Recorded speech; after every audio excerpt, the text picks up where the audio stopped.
Hey, my guests for this episode are Keith Begg and Andreia Rodrigues. Keith is the founder of MIWAS, the media watchdogs of Sweden, and Andreia is the co-founder of Save Sweden COVID-19.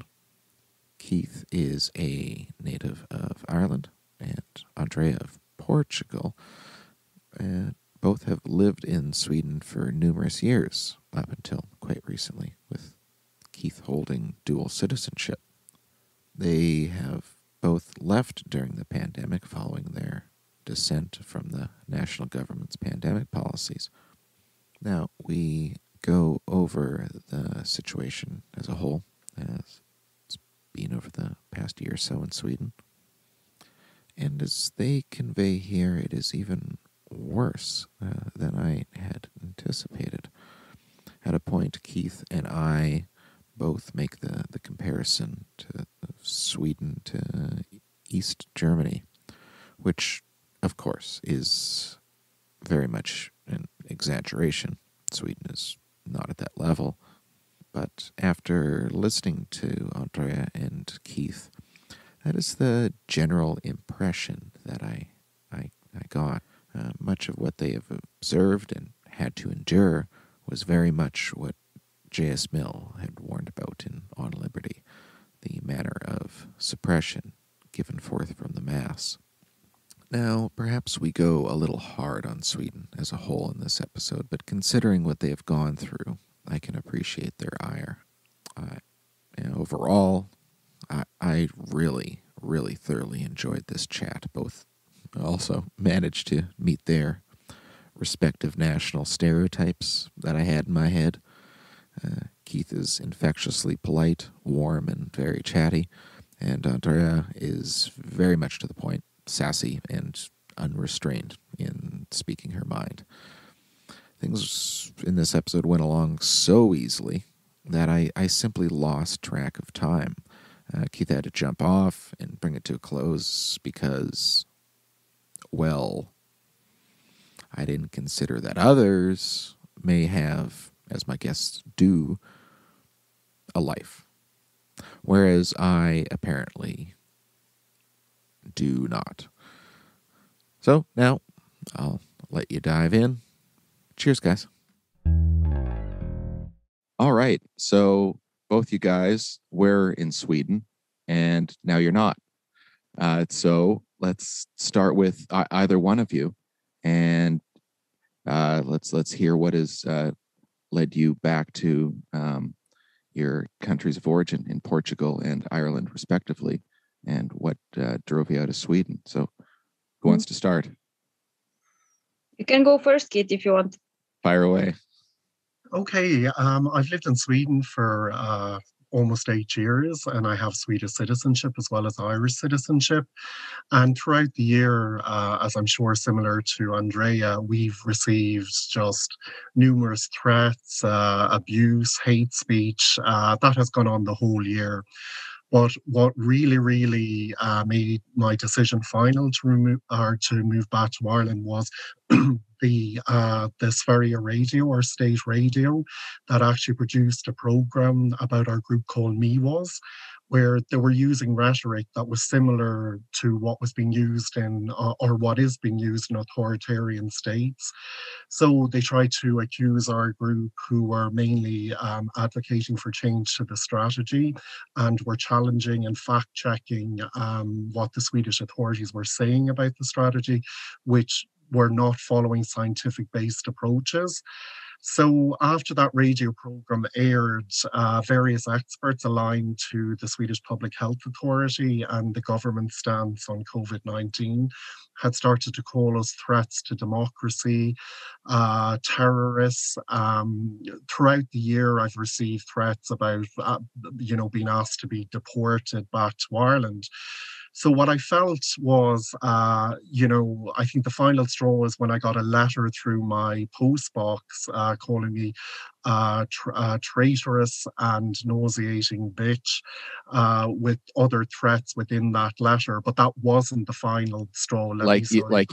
Your physical mailbox, not your Yeah, in the door, because the Oh, thing in Sweden, you could call it a stalker's paradise because anybody can access your personal details. So in May of last year, I was doxxed, and I'm not sure if your listenership know what that is, but all my personal details, including my name, my address, my phone number, my personal ID number, were put up in a Facebook group with thousands of members with the caption, "Here he is." So I felt that I had to leave that physical address, but it was also, I think, the main reason, not so much the threats that I think many of us have grown a thick skin over.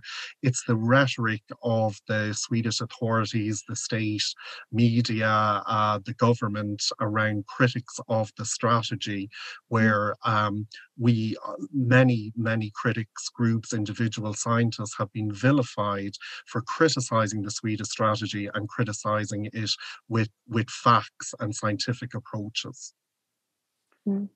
So just a couple questions on that. Like you were saying, you probably grew a bit of a thick hide having to deal with some of the crap. Like you're going against the grain, so you're probably expecting that some people are going to call you an asshole, and just you probably prepared yourself a bit to just push that out of your mind and not worry about it too much. But like a couple things you said, where I can't remember if it was the government more so you're saying, or the public broadcaster, that they were trying to assert that you're a threat to democracy or something of that sort, or even a terrorist. Like, how are they quantifying well, that? just to clarify that, because it is quite confusing, and the thing in Sweden, I think it's the most civil serviced land on the planet, which is surprising when you consider their response to the pandemic. But basically, Sverige Radio, or Swedish Radio, which is a state-sponsored radio, had sent me questions, very, very loaded questions, putting me in a corner to respond on behalf of MIWAS about 5 weeks ago. So they were going to do a kind of documentary expose on radio about this group that had been undermining the Swedish image abroad, that it could be conceived that our work could incite people to commit crimes. So it was a very, very loaded kind of attack on us through the questions, and then it aired on radio. But what followed on from that was that you had you had one epidemiologist called Emma Franz, who has literally been given who has ridden roughshod over Swedish media. Swedish media has given a lot of those aligned to the Swedish government's policy the lion's share of the media. So she referred to us as a threat to democracy. Then the Swedish Public Health Authority retweeted that. So it was like a snowball rolling down a mountain. It gathered more and more momentum. So then you had different academics also aligned to the Swedish strategy, who referred to us in the words of terrorism. They also referred to us that we had personally threatened some of the experts within the Swedish Public Health Authority, the experts aligned to the strategy, and could not produce one bit of evidence to substantiate it, because that is not how we work. We're just a group of 200 people from all walks of life. We have some epidemiologists, we have teachers, we have unemployed, we have parents who are forced to send their children to school during a pandemic in Sweden, or risk being fined, or have child protection services. So a tiny group that was actually hung out to dry and used as a scapegoat, when in fact, for instance, Anders Tegnell, the Swedish state epidemiologist, has a group of, I believe, 90,000 plus fans that just spews vitriol, is nationalistic. Anybody who criticizes the strategy is anti-Swedish or dirty foreigners. I've been called that myself. So since you're criticizing Anders Tegnell, do you get the claim of anti-science too, since he's going to be like the embodiment of science within the country as well? Have you had that epithet thrown at you? Absolutely. I mean, I have been pulled up by the Swedish authorities for saying brainwash, using that word. But for me, for the last year, by and large, the majority of the Swedish population have followed Anders Tegnell's advice, which has been absolutely incredibly damaging throughout the year and has failed for people to take measures. For instance, he has denied asymptomatic spread, pre-symptomatic spread. He plays down or denies the role of aerosol transmission. He has stated that children are not drivers of the spread of the virus. He says that children do not spread the virus to adults. And as I'm sure Andreia, the expertise she has around the masking issue, he has referred throughout the year as mask as being dangerous. So we are, I come from Ireland originally and Andreia from Portugal. So we could compare our countries and their actions to what was going on in Sweden. So it became very, very clear earlier on in the pandemic that Sweden was going its own way, but it was going its own disastrous way, not even heeding advice from the WHO, the ECDC, the CDC. And experts in Sweden are held up on a pedestal. They're almost like gods. And anybody who criticizes them is seen, your background is immediately put out into the forefront.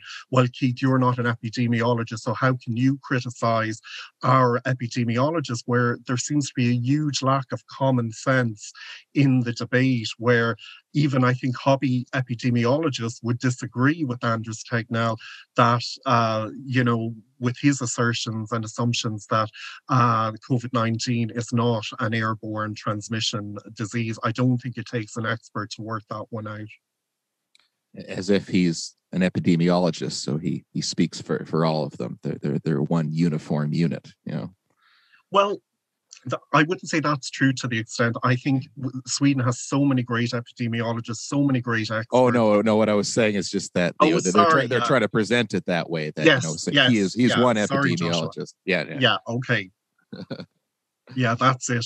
Because, I mean, Sweden has some brilliant scientists, but they've been vilified, subjected to smear campaigns the whole year. The VetCove gang, they're so meritorious. I mean, they've published all over the world, and Anders Tegnell is literally an official with very, very little academic backing. He holds a Master of Science in epidemiology, and okay, he has a PhD in medicine, but he's really, really demonstrated to any person, I would say, with half a brain, that really he does not know what he's doing. He's so out of his depth.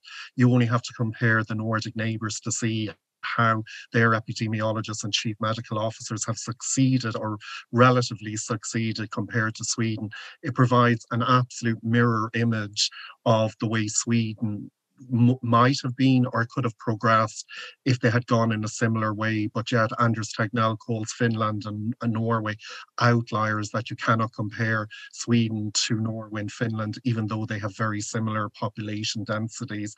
But you can compare them to Belgium or the Netherlands, which have the first and second highest population densities in Europe if you take away micro-states. So it's this type of absolute BS that we're getting and we're listening to every single day. And finally, the Swedes are waking up. But for us, it was absolutely startling that the majority of the Swedish people followed their leaders blindfolded or blinkered, maybe is a better word, without the slightest bit of questioning or criticism. And coming from Ireland, we are very, very critical. We hold our politicians to account, and they don't last too long if they make mistake after mistake. But in Sweden, they seem to be exempt from accountability and responsibility. So what do you think just got, would you say it's a majority of the population that has really clung to the messaging coming out of Stockholm and just adhering to that? Or is it just more of a very loud and adamant minority? That's a very good question. I would say basically at the start it was mainly foreigners or Swedish people with foreign backgrounds, just say like myself. I think the problem in Sweden is, and I keep going back to this, is that it's a peace-damaged nation. And what I would mean by that is like when most countries in Europe are rebuilding, either through the Marshall Plan after World War II, there was a synergy, or even during the wars, or, famines, or whatever happened within Europe, there was some form of solidarity or unity. So Sweden hasn't experienced something like that in 100 or maybe even 200 years. So, there has never really been a time where they needed to criticize the government or state authorities because, after you know the system generally provides really, really well for them. And I think you only see the character of a nation and the people of a nation during a crisis. So unfortunately, when you're leading a fairly good life, or what you think is a good life, and there's nothing really there to upset the apple cart until COVID comes around, then I think you go through a real denial uh, system, and then that denial can turn into aggression at anybody who criticizes the system. And I think we're there. We're at the denial is continuing, but I think it has metamorphized now into more aggression to anybody who criticizes the Swedish system, because in their mind they have been told Sweden is the best at everything. And Swedish people generally, not all, it's a very consensus society, very little conflict. It's your tone police the whole time. If you say something, you can really offend somebody very quickly. It could be something really oblivious. So I think there's a very, very apathetic or just consensus nature in the people, where they don't want to be seen to be falling outside the narrow opinion corridor which you see in Sweden. So if you go slightly outside of that, Joshua, you're seen as a rebel, a radical, you get all these labels put on you, or a troublemaker. So the society is very, very constrained within that opinion corridor, in my opinion. Sounds like a very insecure style of chauvinism. Yes, I agree with that. Really, it is. I mean, I've met some friends, or talked to them over Skype in Ireland, and we always laugh about our imperfections, or the imperfections of the country. But, a society cannot change unless mistakes are admitted, unless the people demand that these mistakes are addressed. And the one huge thing, glaring thing in Sweden, it's the elephant in the room as far as I'm concerned, is there is no accountability or responsibility within the government.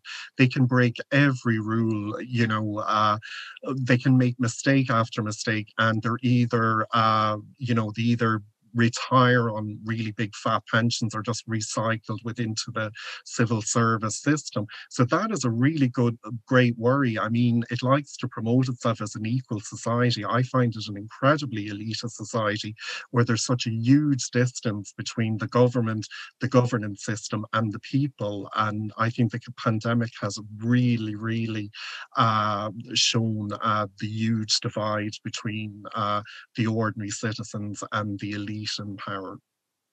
So, like, as if the bureaucracy has become a class. Yes, it has. And I think I was talking to a friend also in Belgium, and so many countries in Europe. I mean, they don't need to self-promote themselves. They're judged on their deeds, the national characteristics of their people. The Irish are seen as fun, or the Dutch are seen as direct, and Portugal is beautiful. So they're kind of self-proclaiming. Where's Sweden, and it's absolutely incredible the amount of resources and willpower they put into protecting the Swedish image, and not only protecting it, of promoting the Swedish image. And that is absolutely startling to go. I mean, Sweden, yeah, it's there's things I like about it, but it's just that anytime you have a conversation about economics, politics, or whatever, you'll always have somebody thrown in, well, Sweden is the best in the world. And, when you say, no, it's not, it's number 7 or whatever, they just go into an immediate defensive mechanism as if you're attacking the country, but you're only coming back to them with facts, just saying, no, it's not actually it's not actually number 1, it's number 7. So I would say they have a real self-confidence in themselves, but as the pandemic has continued, I would say it seems to be a real insecurity within the governance system and within the people for the feeling to need to promote so much about Swedishness and what Sweden is and what it represents, and the fact that its moral superpower status is really being called into question by many countries, and especially in the US now, they've started to challenge the Swedish system, because, it's very, very Trumpian in style, I would say, especially during 2020 and 2021. There's a lot of characteristics of, of hubris, exceptionalism, arrogance, where they don't listen. They actually don't listen. They would prefer to save face rather than admit mistakes and do something about them to rectify them. Interesting. It must be hard to maintain that exceptionalism when a former part of your kingdom, just to the west of you, is definitely thriving much better economically in a huge way, as well as being, ecologically much more beautiful. But it's a very interesting point, and I'm glad you just said there about the economics. You cynically, like, was it last week? I'm not sure, maybe Andreia can correct me, but last week there was an article published about how well the Swedish economy has done. And it's in such a cynical way. I mean, really, they've published articles about how much money was saved from the pensions they don't have to pay because of people who died. And what they don't seem to see, I mean, there's a very, from my point of view, a huge lack of intellect within the governance system in Sweden. So, for example, you have between 160 to 200,000 people in Sweden with long-term COVID sequelae. So what is going to happen? That is going to burden the economy in the years to come. It's going to cause increased health costs, increase lost work hours, increase social welfare costs. So they're patting themselves on the back the whole time for these things that are called, that would appall most other countries, So, for instance, in Ireland, I mean, the government has offered very generous packages, to furlough staff and for businesses, and they won't spend the money. And one of the crucial issues here, and I keep coming back to it, Joshua, is that the government bailed the Swedish media out to the tune of 700 million kroner, which is 70 million euro, at a time when frontline workers were denied oral protection and PPE, and elderly care homes were devoid of oxygen supplies. And they cited that cost was one of the reasons. But they have bailed out the media, which has literally, not all, but the vast majority of the media, especially state media, has become nothing more than a mouthpiece for the government and the Public Health Authority. And really, I personally think that the democratic deficits, maybe they've been bubbling for many decades, but they were not, you could not see it. You could put your finger on it after living there for 8 years, because it's a very controlled society. But it's absolutely exploded like an Icelandic volcano. You can see the democratic deficits, and clearly Sweden, I personally would not class, and many of my friends who live there would not class Sweden as fully democratic right now. Interesting. Yeah, I see the same thing happening here. Our public broadcaster, there's a little more dissent from a lot of the other various sources of media, I think more so than what's going on in Sweden. But our public broadcaster, with the exception of a couple of members, have more or less been really waving the flag of what Ottawa has been doing over the past year as well. So I can see some similarities there. But what ended up being sort of the final straw for you then that got you to decide to take a hike back to the island? Yeah, I mean, as I said, I think it was basically the rhetoric that was coming out of the FHM. I don't know, I haven't told you my background, but very briefly, I've worked for 10 years as a communications, press, and advocacy officer for human rights organizations and environmental NGOs. So I worked a lot with rule of law, freedom of assembly, political dissidents, and the rhetoric. I mean, I worked in places like Azerbaijan, Belarus, Cambodia, totalitarian states. So I'm very familiar with the rhetoric that can lead to human rights defenders being vilified and smeared. So that rhetoric was becoming very, very worrying. And of course, it didn't happen, but I mean, every time I walked out after that Sverige radio program, it was just so hard to comprehend that. I could feel myself so nervous every time a car pulled up beside me. I was just almost shaking, and I really felt my mental health deteriorated very, very quickly. And then, we were all over the newspapers, and not only us, they used us as a springboard to attack other experts. And we just felt, and now they're bringing in the psyops, about psychological health of the nation. That's coming into Sweden as well, where, it could be used in the future to silence critics of the government and media outlets. So the final straw was actually the rhetoric being called a threat to democracy, terrorist or whatever. I wasn't sure what the follow-up would be. I mean, could I be arrested? I didn't know because there were so many organizations jumping on this bandwagon. So I just felt, number one, I needed to protect my husband and my two cats and leave that physical address. But I didn't know what was going to happen. And,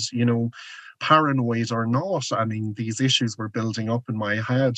Could they try and silence me by ways, that I'm not talking about, physical ways, but, prosecute me in some way for being a threat to democracy or destabilizing the Swedish image, which has been also like banded around every other day against me and Miwas for the last few weeks in Sweden. So yeah, it was the rhetoric that really what made me want to leave.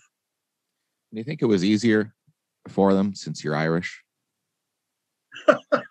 Yeah, we are not specifically Irish, but not a native Swede. I think maybe that's what probably saved me in a way, because the Irish are not known for sitting on our laurels, and we quite we're known for our social good and our sense of justice and whatever. And the Irish embassy were just amazing to me and provided loads of support. So I felt it was weird, but I felt it a little bit of a safety net, as I'm sure maybe Andreia did as well, coming from Portugal, because we come from different cultures, and in Ireland, we just would not stand for this. And I know, like in the Netherlands as well, people are very, very direct, and and different European countries have their different characteristics, for bad or worse. But simply, I mean, I and many other foreigners living there, we could not stay silent. There was elderly people being euthanized, involuntary euthanized with shots of morphine, and were denied oxygen. In what civilized state could somebody sit by while this was going on? Wait, back up. Can you go into more depth? I've never heard anything about this. This sounds bizarre. This is a huge issue that has happened in Sweden. Thousands of people were denied care. Okay, and basically they were denied care. The Swedish Health Authority kept promoting to the world in spring that the Swedish healthcare system didn't buckle. The reason it didn't buckle is that thousands of people were denied healthcare, and thousands more were denied healthcare on the grounds of age or underlying condition. But many of the elderly homes in Sweden were devoid of oxygen. So even if they had minor breathing difficulties, where in most other civilized countries they would be given oxygen to try and relieve their symptoms, many elderly were given morphine, which is which is a breathing inhibitor or benzos, which was essentially end-of-life care or involuntary euthanasia. Now, this has been all over the news in Sweden, and one chap called Dr. John Tallinger, he highlighted this throughout the whole year. But we have many testimonies, and this has happened. So this has been real crime against the elderly. The elderly have been, thrown under a bus, as have risk groups. And the big problem is that, people say, okay, Sweden has had no lockdown, but the elderly people and those in risk groups have been in probably the world's longest lockdown because they have been so terrified to go out. And, last summer there was photos of nightclubs open, cafes, restaurants, etc., the pubs overflowing onto the streets. So I would definitely say that Sweden managed to party on while the elderly, the terrified, and those in risk groups had to had to isolate. And the Irish chief medical officer referred to the system in Sweden as apartheid, in that you can expect elderly people to cocoon themselves while the rest of the society kind of continues on, is apartheid and should not be part of any civilized society in attempting to crush the COVID-19 virus. Yeah, no, like I remember mainly, I'd say early on, the better part of a year ago, maybe late last spring, like the Daily Mail, or not entirely the Wall Street Journal, but a certain branch of it, perhaps, would really like to publish how things were going on in Stockholm at that time. And it was that sort of imagery, people in their 20s and their 30s, all hanging out at the pubs and no big deal. But yeah, as you stated, that whole situation, that puts a lot of people in a state of their own purgatory. You're right. And like all the media came out. I mean, what's so funny from the Swedish Health Service and also the government, they seem to think they're living in the 1950s where typewriting evidence can be destroyed or carbon copies. The government has come out and said, oh no, all the restaurants were empty and the shops were empty in Stockholm anytime they got a chance to go on international media. And it was absolutely false. And this is the huge issue we've been dealing with, is the absolute gaslighting, but also it's nothing short of lies. I mean, our group, we set up to challenge the gaslighting of the Swedish media, which was feeding then into international media who were buying every single word that the FHM and the government were saying. So, that was one of the reasons that, there was a whole huge amount of effort put behind protecting the Swedish image.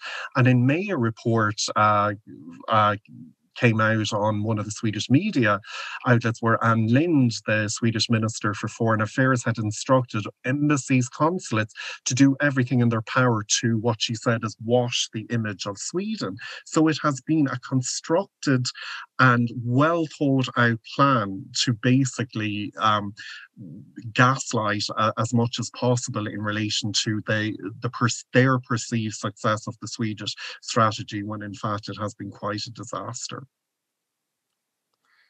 Jesus. Well, we've been ignoring poor Andreia. Keith, you're sorry. You're too interesting. Very interesting. The Irish, the gift of the gab. I'm sorry. your greatest national pastime.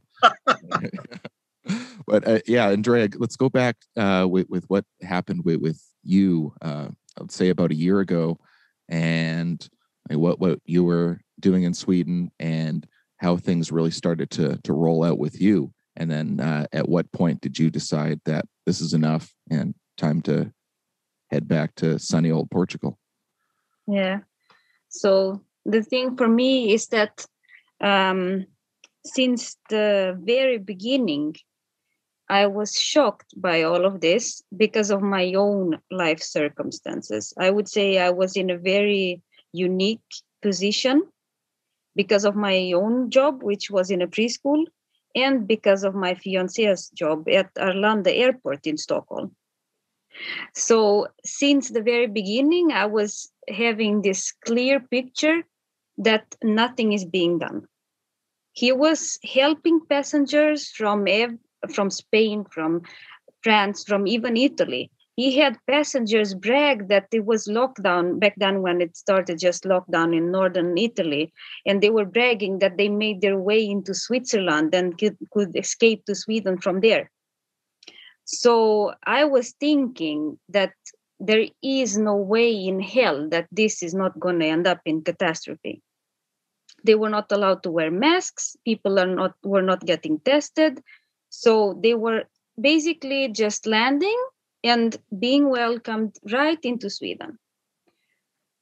And at the preschool, I was basically having to take care of children that had been in Italy, in the Alps, and with their parents. And we already knew that there was outbreaks down there. Other countries were saying everyone coming from those areas need to quarantine.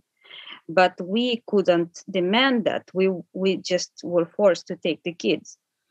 So I was quite upset and revolted since the very beginning. And I was like basically going crazy. I was feeling I have to do something. But everywhere I looked, it was just like it says, brainwashed. People were saying to me, "Oh, you worry too much. They know what they are doing." And I was thinking, okay, we have Tegnell who is saying that this is not going to come here, but it is already here. So we know that. So he has already been wrong, very wrong. But people were still saying that he knows exactly what he's doing. There is no reason for concern. So I started thinking, okay, this is not good, because I knew how big of an ego Sweden has and Swedish people have. So I was thinking, this is such a dangerous cocktail. Yeah, so I was quite worried, and I decided with other people to start Save Sweden. And we basically just did that because we didn't know really what to do, and we wanted to protest and, just make some noise and see what happens. And in the beginning, it was not a lot of Swedish people, I can tell you. It was mostly foreigners. And I had a lot of people writing to me privately saying they were Swedish. And they were saying, "Thank you so much for what you're doing. And I wish I could protest, but I am so scared. My colleagues at work, they are Tegnellists, like we say, like Tegnell fans. And they would not like it if they knew. Like, I'm scared I would lose my job if my boss and my colleagues discovered that I'm protesting." And even people who got in trouble with their families, that their whole families blocked them on social media, stopped taking their calls because they questioned the Swedish strategy. So that was quite weird because I felt, and I'm sure Keith felt, because we have protests together. So we felt that we were so alone, we could barely gather 10 people to protest in Stockholm. But at the same time, there was this feeling that there was so many people in Sweden that were silent, but they were with us. They were just so extremely scared of what could happen if they raised their voices. And back then, I have to admit, I thought that they were cowards. I'm sorry, this is not good. But, I really thought that most people were cowards, because if they were writing to me, "So good what you're doing, la la la," but then they didn't move one finger. I was just thinking like, okay, there's not much courage there. But now I understand they know what they are dealing with. They know the country where they are, where they were born, where they grew up. My fiancé has said since the beginning to me, "Be careful what you do. You don't know what can happen. Be careful what you say, who you talk to, and the expressions you use." And to me, it was like we say in my language, it enters through one ear and goes even faster out the other ear. Because I was just like, okay, sweet, I don't care. But he was so right. When I saw what Sweden's radio did, I thought, so on that day when I woke up and I saw that article, I thought, this cannot be happening. In Sweden, I would never have believed this when I moved to Sweden 4 years ago, almost 5 years ago. But it is true. It can happen. It just doesn't happen often. And you know why? Because people don't do what we did. Sweden is not used to activism, and that's why it doesn't happen. People just stay quiet, and then there is no need for this suppression. But when people care and when people dare and people don't give up like us, then they do whatever they need to do to scare people. That's what they try to do to us. And then I also got threats from, I believe, and the police also believes, the same person who sent that letter to Keith, because the handwriting is very similar. And it's just like Keith said, I was really feeling, for each day that went by, I felt more and more nervous. I felt that I want to go on a walk, but who knows? Maybe someone is waiting outside and gonna attack me when I go out. And then another day came, and I was convincing myself slowly that maybe I'm paranoid. Maybe it's not gonna happen. But it's a very like up and down process, if you know what I mean. Like, you never really know. Like, one moment you're thinking you're paranoid, another moment you're really convinced that someone is gonna break in. And at the same time, just like it said, I think the thing that scared me the most was seeing that it was not only normal, regular people who were attacking us, like this, whoever it was that sent us the letters. It was experts, the media, even FOM, the authorities, and even the government gave hints. They never talked with all the letters about us. They never named us, but we know what they mean. That they were giving hints that this is not good. This is radicalizing.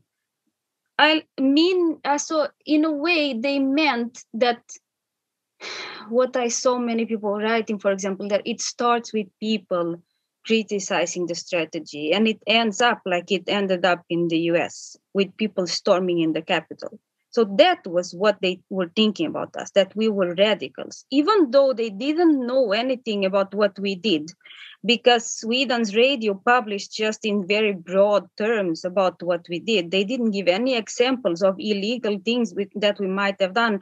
But of course, that these people didn't need any specific examples. They just needed this dark, dangerous image of us, that we were radical troublemakers. That's all it takes in Sweden for people to really see you as a threat. Yeah, so then I had been planning to move for quite a while because I didn't feel happy there. And I was very disappointed, because I moved from Portugal to get better life conditions, better working conditions. And I was working in a preschool where I was forced to take kids, even if their parents had confirmed COVID-19, confirmed. Until the 1st of December, 2020, preschool teachers and school staff didn't have any right to refuse taking a kid, even if the parents came to the gate of the school and said, I have confirmed COVID-19, see you later. We couldn't say anything because the authorities claimed that, first of all, children don't transmit COVID-19, and you cannot transmit it if you don't have symptoms. So if the kids were asymptomatic, then even if the whole family was having COVID-19, we couldn't protect ourselves. So I was quite disappointed. Sorry, Andreia, has Sweden maintained this idea that people who have very mild symptoms or are asymptomatic don't transmit, and that children can't transmit at all? Is that idea still persistent in Sweden, or if not, like how long did they try to keep that idea alive? They tried to keep that idea alive for quite a long time. Yeah, it has changed a little bit now, because now so this is like everything in the Swedish strategy. It's all recommendations, right? So no one is like checking if you actually stay home if your wife or whoever is infected, but people are recommended to stay home if they live in the same household as someone infected. So in a way, they recognize that there is a symptomatic transmission. But when it comes to the kids, it's quite pathetic, I would say, because even like, I don't know, last week or something, Anders Tegnell said that children can infect each other in school. They can get infected and transmit it to their colleagues, but they do not take the infection home. They do not take the virus home. So they clearly have this very weird, pathetic idea that kids cannot infect adults. And I am quite sure that they know better than this, but they don't want to create panic. They want the parents to feel safe with sending their kids to school. And Anders Tegnell also has said right in the beginning that, he said that with all the words. I see that there are a lot of parents who are concerned about COVID outbreaks in schools, but there is no reason for concern. This virus is not dangerous for kids, which is this is extremely dangerous. And that is the thing that pisses me off the most, because we, like in Save Sweden and Mewas and all of us who are critics, we have to take all of this BS of you're dangerous, you're fake news, you're spreading disinformation. But when the state epidemiologist says to parents that there is no danger for your kids, and now there is hundreds of kids with long COVID and serious complications due to COVID infections, and there are children who died also. So, and there seems to be no accountability whatsoever. Yeah. So, I mean, in some ways it's better because they do recognize it now, but they try to, they try to just change it quietly. They don't make a big fuss about changing those guidelines. Because, of course, they are trying to save face. That's the whole reason. Yeah. And then at what point did you just decide that it's time to go? It was definitely after that letter I started to plan. I was already planning to come. So this has been different in my case, different from Keith's case, because I was already planning for a very long time to come, but my flights got canceled and a bunch of other problems came along. But so I would say the letter made me want to come, but I would have done it anyway before, because I already had given up on Sweden before all this. And because I think it's very hard to explain. I don't know if you feel the same, Kit, but it's very hard to explain to people who haven't gone through this. It's such a toxic environment. It felt to me like a prison. I cried when the plane lifted off Swedish soil, just so you understand how broken I was. I felt that I was living in some kind of collective denial that is killing people every single day. But people just go on and on. You just have to go into a supermarket and see that you're the only one wearing a mask when the whole world is wearing masks. But in Sweden, that's not how it works. So it was so draining for me. And I was so deeply disappointed. And I think if I had to give just one reason for me to quit Sweden, it would be that I feel fooled. I feel that I was scammed. I didn't go to Sweden knowing the whole truth. I was one of the many millions or billions of people around the world who believed the Swedish image, because they are amazing at promoting that image. I went there thinking this is a democracy, progressive. It's such a good country, life quality, all of those things. And I feel like I booked a room in the Four Seasons and somehow I ended up in a hostel. Very low quality hostel, if I might say. So that's the reason why basically I gave up.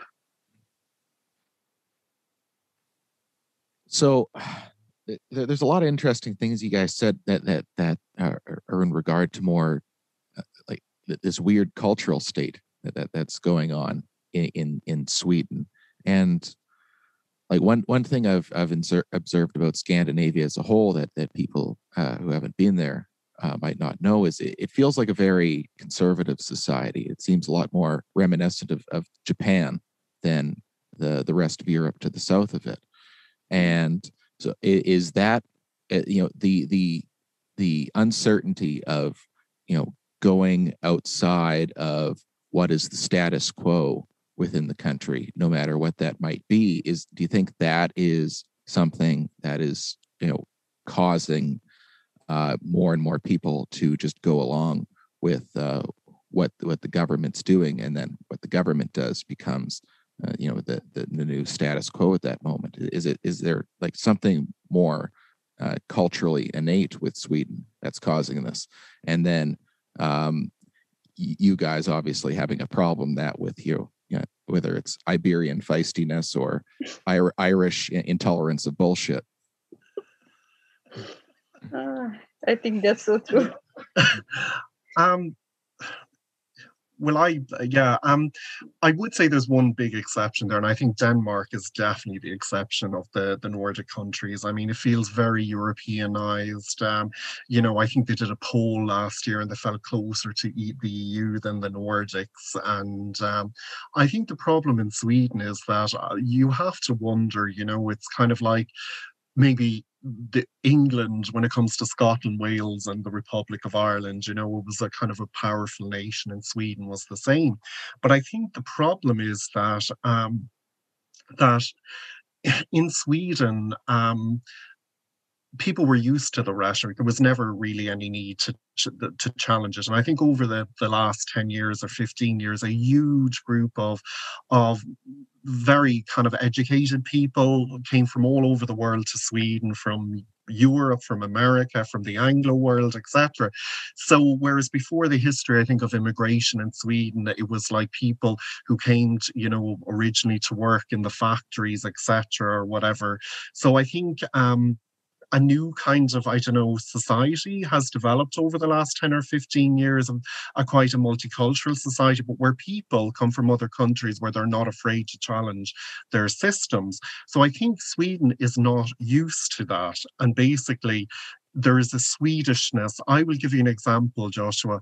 I've worked for 3 Swedish companies. If I disagreed with my boss, or I disagreed with a colleague, or felt there was a different way to do things, I was always told that this is how we do it in Sweden, or this is the Swedish way, as if that should be a level of virtuosity that we should all aspire to. Mm-hmm. So, for so many years, I think Sweden was very, was not multicultural or whatever.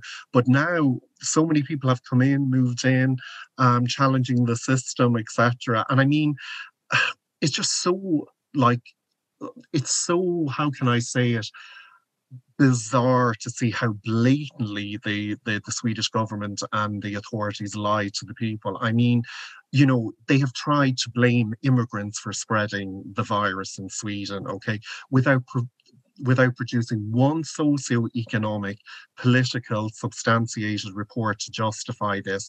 And what's so funny is, like, the lies are so blatant, and when you try to argue with the Swedish person, generally speaking, they won't open their mind to the fact that 140,000 mainly white, middle-class, privileged Swedes travelled to the Alps and brought the virus back.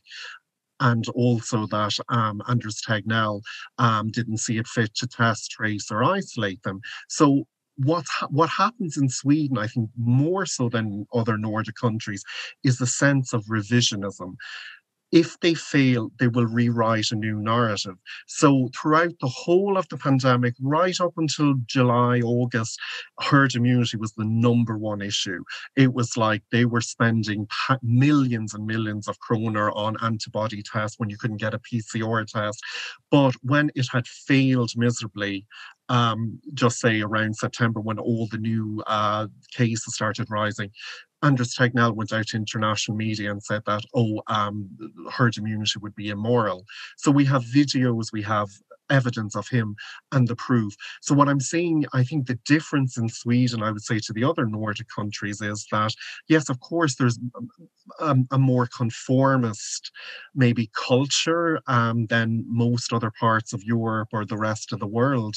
But I also feel the conformity in Sweden is much more suffocating and controlling than in other countries. I mean, certainly with Norway and certainly with Finland. But I also feel that when you have a country that absolves its responsibility to its people by letting civil servants rule the roost and make decisions about during a crisis and the government sits back, that doesn't happen. That is not in the Nordic psychology in Norway, Finland, or Denmark.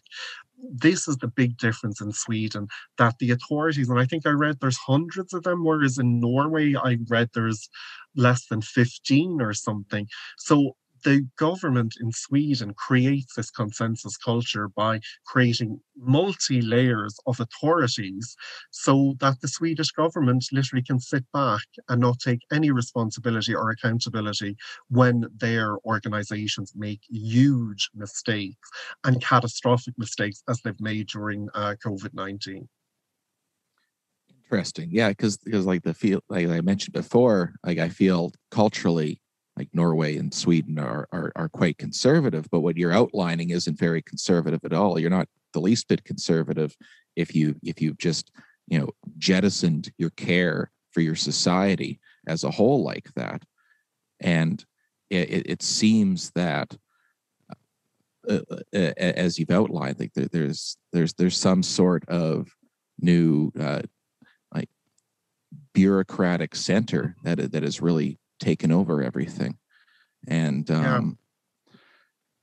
that's fascinating. And do you see that this issue within Sweden was really ramped up over the past year? Yes, I do. And I would agree with you. Just conservatism is kind of a word, I would say it's a very reserved society. They have liberal laws, but that doesn't necessarily transcend. Yeah, I mean conservative in like the, the more base traditional sense. Yes, not in the more political sense. Yeah.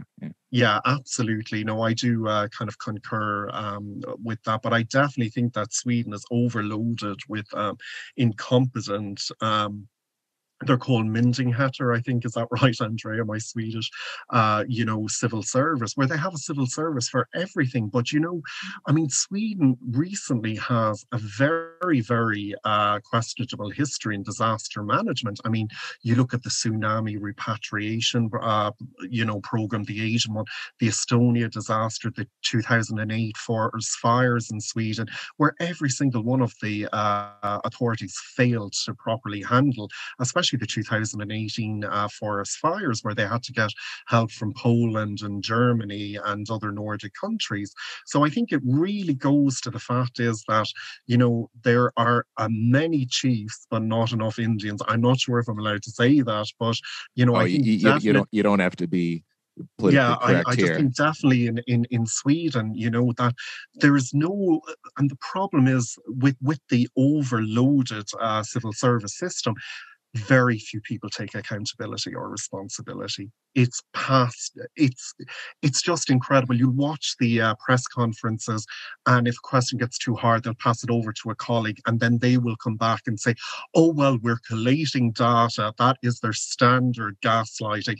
They've been collating data about the effects, for instance, of long-term COVID, the effects on the population from last spring. They never give anything decisive. It's always we're collecting data. It is the standard bullshit that we have been hearing, and so many people are just so just like, the question is, what do? They report 4 days a week, about the number of deaths and the number of cases, where most other countries report 7 days a week. They have 2 press conferences a week, highlighting, what's going on in the pandemic during a time when most people are at school or at work. So it's at 2 o'clock. It's complete absolute incompetence. I mean, in Ireland, everywhere I go, I'm surrounded by signs. It's in the public consciousness. It's on TV. It's a solidarity thing about helping your neighbor. It's like, don't kill your gran, you know. It's really, really in the national kind of psyche. Where in Sweden, I really feel, I think what Andreia said as well earlier on, they just get by. They do what they have to do. They never excel. It's always like what we can get away with. They never kind of like kill themselves in the job. Like I'm listening to Lena Hallengren, the stats minister, and you know, she's the state minister. And once she said, "Oh my God, you don't realize how hard I've been working. I don't get to see my children until the evening at around 6 o'clock." I'm kind of going, welcome to the real universe. That's most people work from 9 to 5 or 9 to 6. So it's that sense of entitlement, I think, that really, really, and exceptionalism really influences like how much or how little the organizations do in Sweden. And from what I've seen, it's very, very little. Anders Tegnell spends more time doing interviews with international media than he actually does trying to solve the problems that are happening in Sweden at the moment. You know, for saying this, I'll get, I definitely get lambasted by some for hyperbole, but like the way you describe Sweden, it's sounding more and more like East Germany. Yeah, it's been called Professor Anders Wall in Sweden. He referred to it as DDR or Stasified or Stasi. So, you know, I mean, I can understand, and I'm sure when you put this up, you will get loads of haters from Sweden saying, oh, look at these two foreigners like lambasting and, you know, criticizing Sweden. And, you know, we're used to that hate. But I mean, you know, like I have a Swedish husband, Andreia has a Swedish partner, you know, I mean, you know, I was ingrained in the society. So it's only in the last year it's become really evident. So I would definitely say it's a very controlled society, very consensus society. And yeah, I would call it DDR 2.0 right now. What I have understood after this crisis is that Sweden has a very sophisticated oppression system. They don't need any Gestapo. They have the people. They watch each other. The people put each other in place. That's what happened to me also. And I know so many other people at work. You know exactly where the line goes. You know what you are not allowed to say, because if you say something that is gonna make other people see you as a troublemaker, then they are going to be passive aggressive against you. Then they are going to freeze you out because they are afraid of conflict, right? But so that's one misconception that I had when I moved to Sweden. I felt that they were so polite and they were so nice, but it's passive aggressiveness. That's what it is. People will freeze you out. And since we are social creatures, we kind of censor ourselves. We know what we can say and not say. So people are quiet. And this is, in a way, a perfect system to put everyone in place. There's no need for police and secret, you know, like really oppressive, officially oppressive states. They have the system. People do it themselves. And unfortunately for people like us, this works really well. Look what happened to us too. I mean, we are both much happier now that we are in our countries, but imagine if we didn't have this possibility, right? If I was not Portuguese, if I was Swedish, I'm not sure I would have done everything that I did. If I knew that I didn't have anywhere to run to, I don't know. Maybe I would have been quiet. And just like so many other people did, because they know the consequences. Yeah, so that's something that I think many people don't understand about Sweden. I felt, for example, you know, I come from this country where there's protests all the time. People strike. My dad goes to Lisbon and screams, liars, liars, murderers. And, you know, and then I was like going to Sweden and I was so happy. Oh my God, I'm going to go to a country where everything works. People don't even need to protest. There's no strikes. And then I arrive in a place where there is plenty of problems, but people don't protest. It's not that the problems don't exist. It's just that people accept them. That is in one way that, something that I'm sure Keith agrees with me, that they have such a big ego. They have such a huge confidence in Sweden, in the country, like in the system. But they have such low standards for the quality of everything. They accept everything. The ministers are going to ski trips. The prime minister is shopping without a mask, of course, because Sweden. And like when he had been on television saying to people, please don't go to shopping centers, he still goes there. People accept this and people even like it. I would think, before I moved to Sweden, I would think that it's a good country with good standards. People demand quality from their politicians. They don't tolerate corruption, all of this. That's the Sweden image. But in reality, they take so much BS. They accept so much incompetence. They do not demand accountability. So I don't know how that goes along. It's just a very messed up situation that I lived there almost 5 years and I still don't understand it. It's almost like a cover-up, almost like a cover-up between the myndigheter, like the authorities, the government and the people. We all stand together and we pretend that this is so good so that people abroad will think it's so good. But we know we have problems, but we don't say anything about it. That's how it is. You mentioned acceptance. And like before, Andreia, you were mentioning like you were getting this sort of clandestine support from various Swedes who they were behind you, but they didn't want anybody to know. It was all hush hush. Mm-hmm. So do you guys think that like maybe there is a lot more concern within the Swedish population for what's going on there and what might be going on over a longer period of time with various other issues, but there's just a degree of preference falsification that keeps going on, where people just have to feel really compelled to go along with what's going on, but there is a lot more dissent than one might see. It's just that severely stifled. Yes, absolutely. I would say that. I had one perfect example in my own home with my fiancé.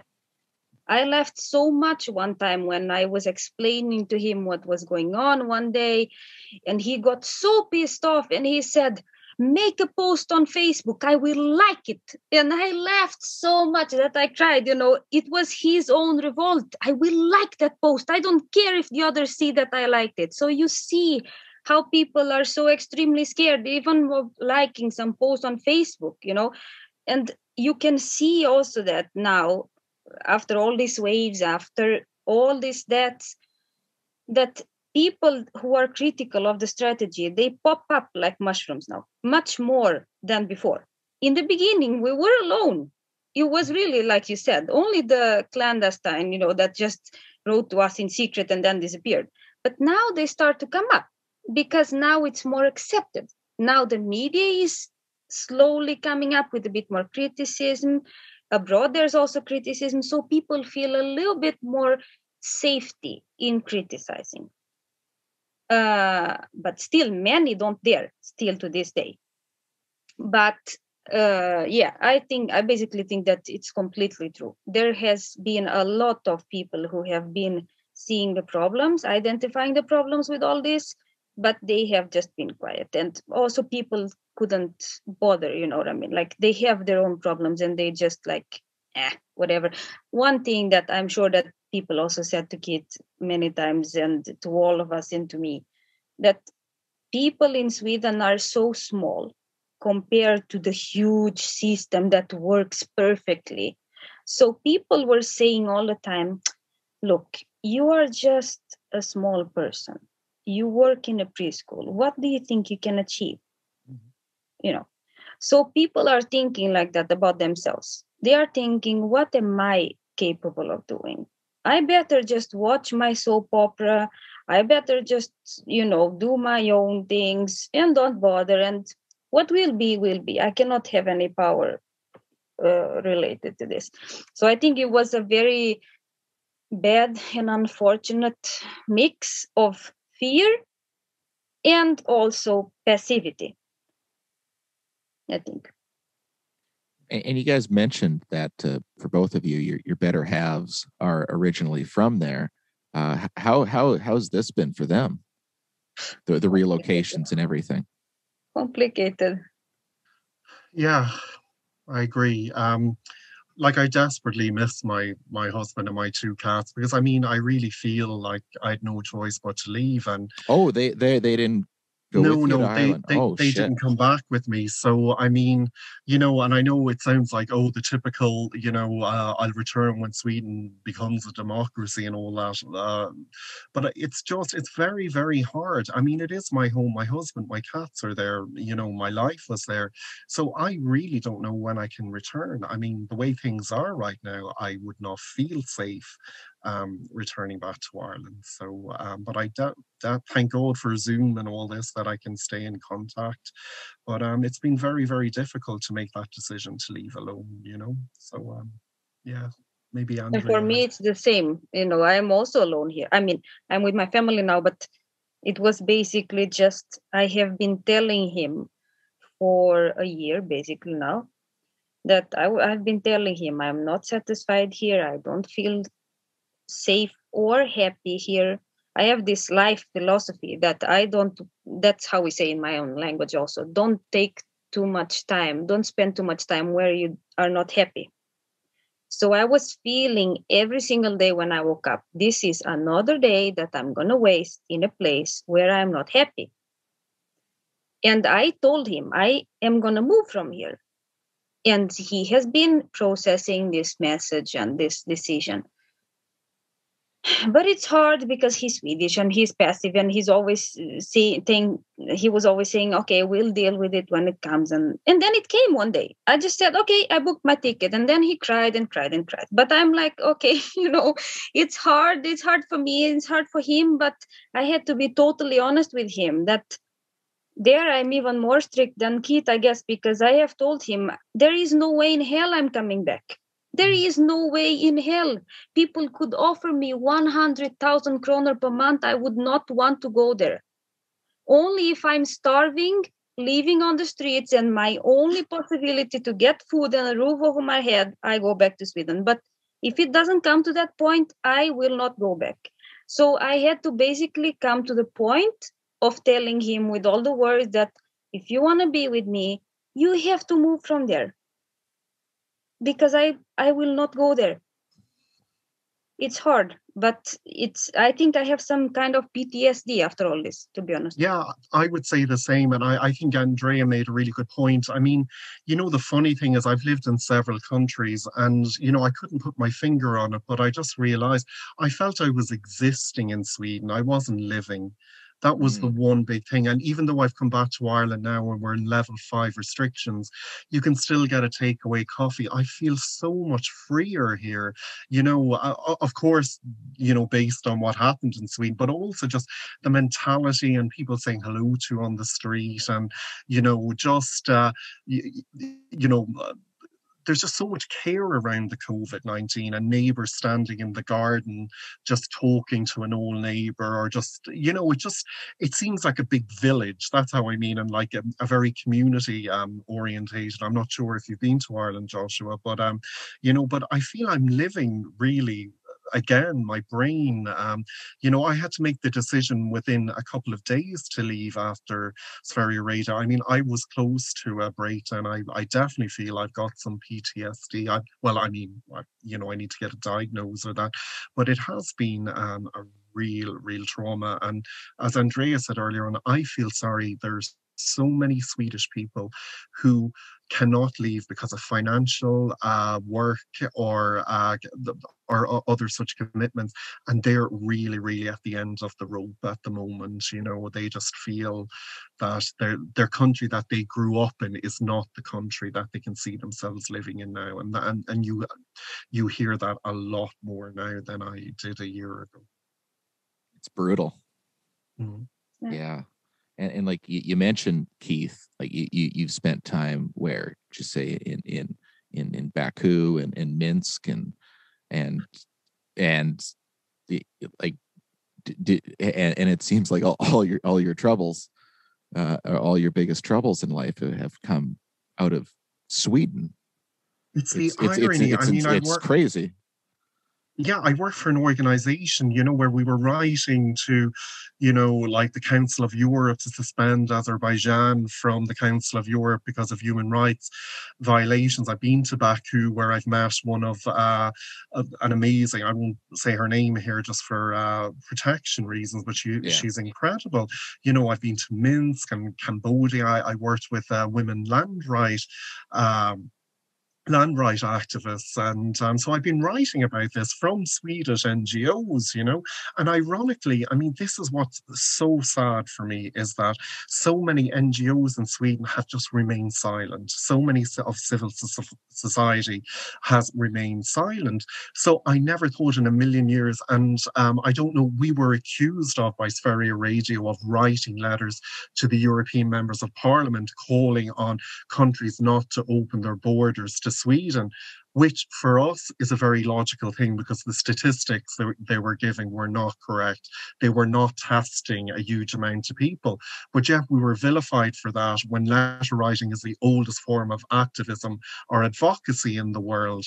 So, just you're struggling against a system that is like a big rock in the sand. It just does not budge. And, and with the 2022 elections coming next year and a polarized political scene, it's very, very worrying what will transpire at next year's election, because the Social Democrats have literally failed in every aspect of the handling of the pandemic, and they failed their most vulnerable. And then you have, I won't go into the whole political rigmarole, but I think, I don't know whether Andreia agrees with me, but it's very worrying times at the elections that we could be in a position where we have a coalition that's way worse and much more right-wing than we currently find ourselves in today's situation. Yeah, I agree. So what have all the opposition parties been saying over the past year? Well, it's so funny. There's so many opposition parties in the coalition government, So then the outliers, you have,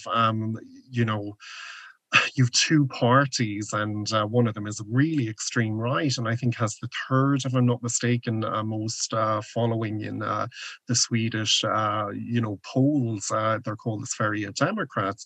And then you have the Moderaterna party, who said that they would not see it as unbelievable to go into a coalition with them. So basically, you would have an extreme right-wing group in power, but the coalition opposition have been incredibly weak.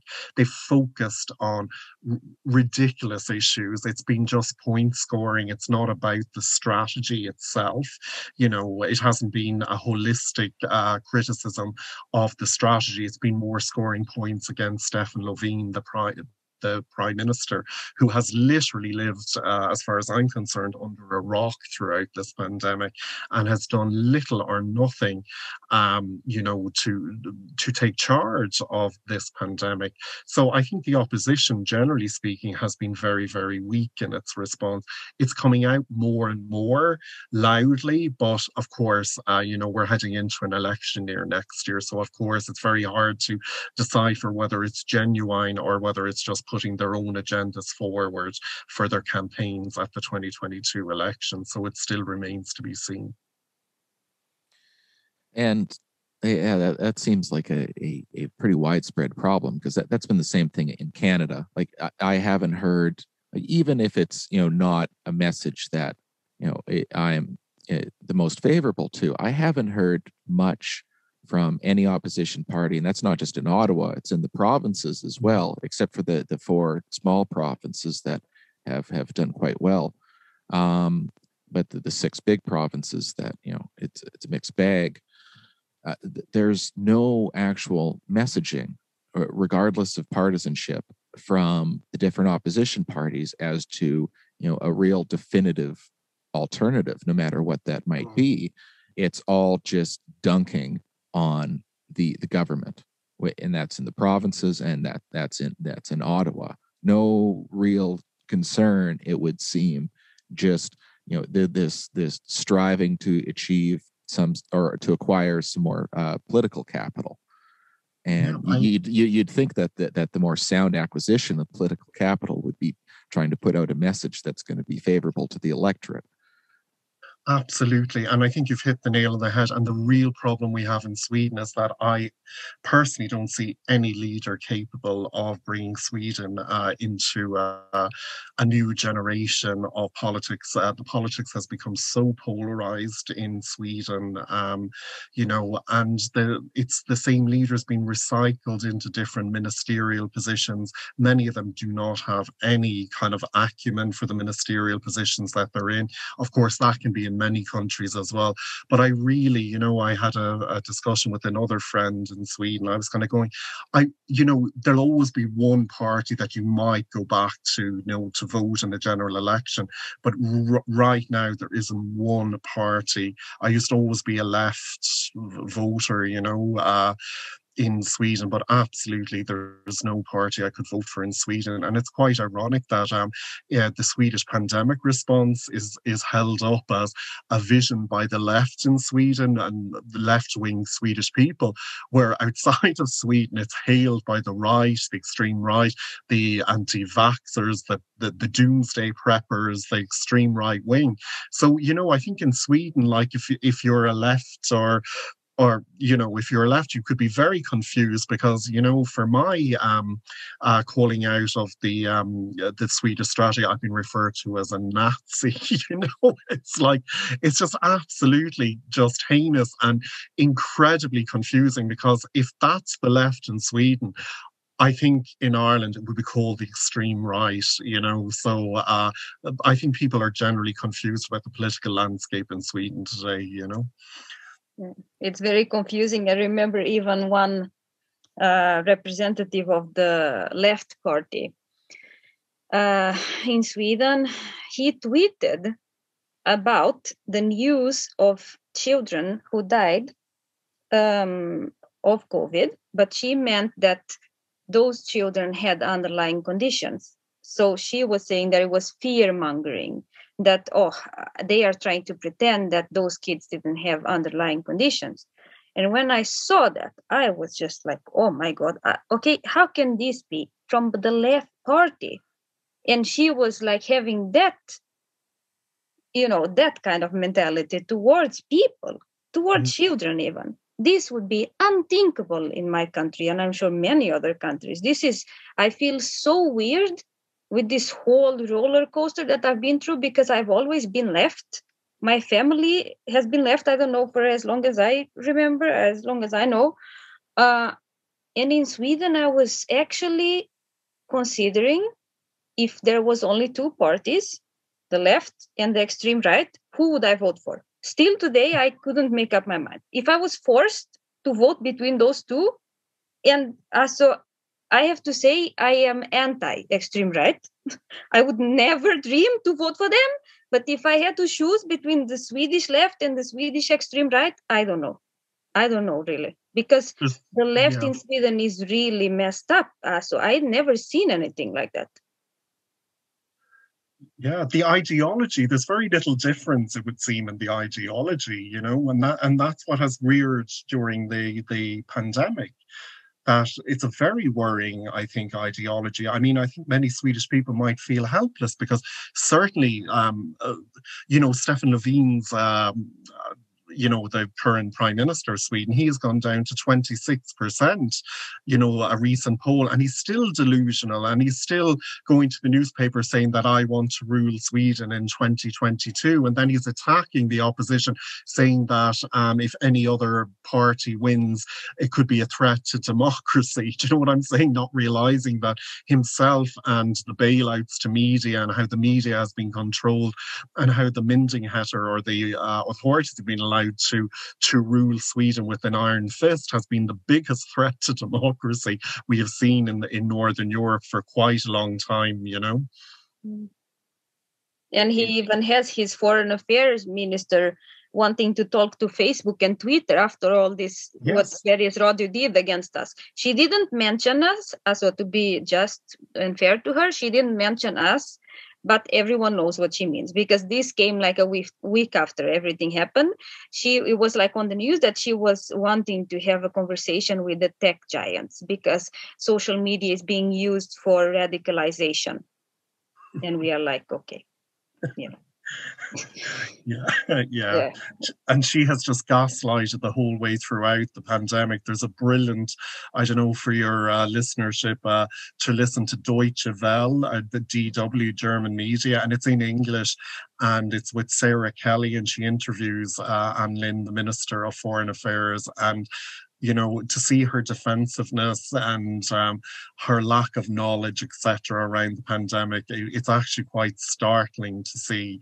So, and as Andreia said, she has gaslighted the whole year and, requesting a meeting with the tech giants like Google, Facebook, Twitter, to stop, this hate speech, when in fact it is to kind of vilify people who happen to criticize the Swedish strategy, the Swedish authorities or the government. It's all, it's so transparent. They're not even very good kind of liars, you can just actually pick it out, you don't need experienced fact checkers or, academics to do it. It's just so easy to kind of, take apart what they've been saying and, align it to gaslighting. So you said the prime minister's popularity has gone down quite a bit. Like who with your upcoming election, who has the highest plurality in the polls right now in Sweden? It's Moderaterna, I think. Yeah. No, wait, no. I mean, I think that the current prime minister still has the most, but it's very close between Moderaterna and them. That's what's causing the panic. Yes. And then SD as well. So, which is the Sverige Democrats, which are which are seen as extreme right, and they have very, very kind of their policies against migration. Yeah, they're akin to Alternative for Deutschland or Marine Le Pen or Geert Wilders. Yeah, absolutely. Yeah. So and if they formed a coalition, that is the kind of big threat of the 2022, the Moderaterna and the SD, and Ulf Kristoffersen, the leader of Moderaterna, hasn't ruled out in 2022 that considering a coalition with SD. So you can see the whole Swedish governance system is kind of on a knife edge, Is it better the devil you know than the devil you don't? So, yeah. That's interesting too, because what's Geert Wilders' party called? PVV, I think. Yeah, and as well with the AfD in Germany, like all the other parties, unless something's changed very recently, have always really been adamant that there's not going to ever be any sort of coalition with those parties at any point. But if that's a possibility in Sweden, that's really a dynamic shift for politics in all of Europe. You're right. And I think that's the danger, because Social Democrats have ruled so badly throughout this year. As Andreia said, Swedish people don't really voice their concerns, but they do in the ballot box. That's the difference, that they're very generally silent, in their criticism as well. But the real danger is that, I think SD could be the third party. Don't quote me on it, with the biggest or third biggest support. But that could either increase, or with the coalition could be a party that's in power, because the current incumbent government have been really, really, weak, and and have done little or nothing, and you've 13,000 Swedish to 13,200 odd Swedish people who have died, and and the figure is probably a lot higher because so few Swedes were tested in the spring. So I think there's a lot more scandals that will come out over, the next few months or years. So it could be a very interesting election in 2022, I think, Joshua. Yeah. Oh, we'll have to watch that and see how it goes. Actually, throughout this whole talk so far, like we've touched on it here and there, but we haven't really gone over like how things went at the start in Sweden, and how it's really evolved step by step.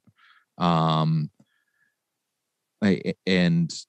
know over here across the pond, like there was a lot of eyes on Sweden early on, and it was getting a lot of press then, but not really much since the summer. So do you guys just want to go over like where you would have been like in January, February, and then watching the Swedish government outline their positions, and then even if I'm not mistaken, I think it was in June, Tegnell made some sort of statement that maybe they didn't have the best positions on how to deal with COVID-19, and how things have evolved from there. Like as far as Europe goes too, Sweden's been oddly averse to masks, although a lot of countries like the federal health authorities in the United States and Canada also put out some pretty weird messaging on masks early on. I think Fauci said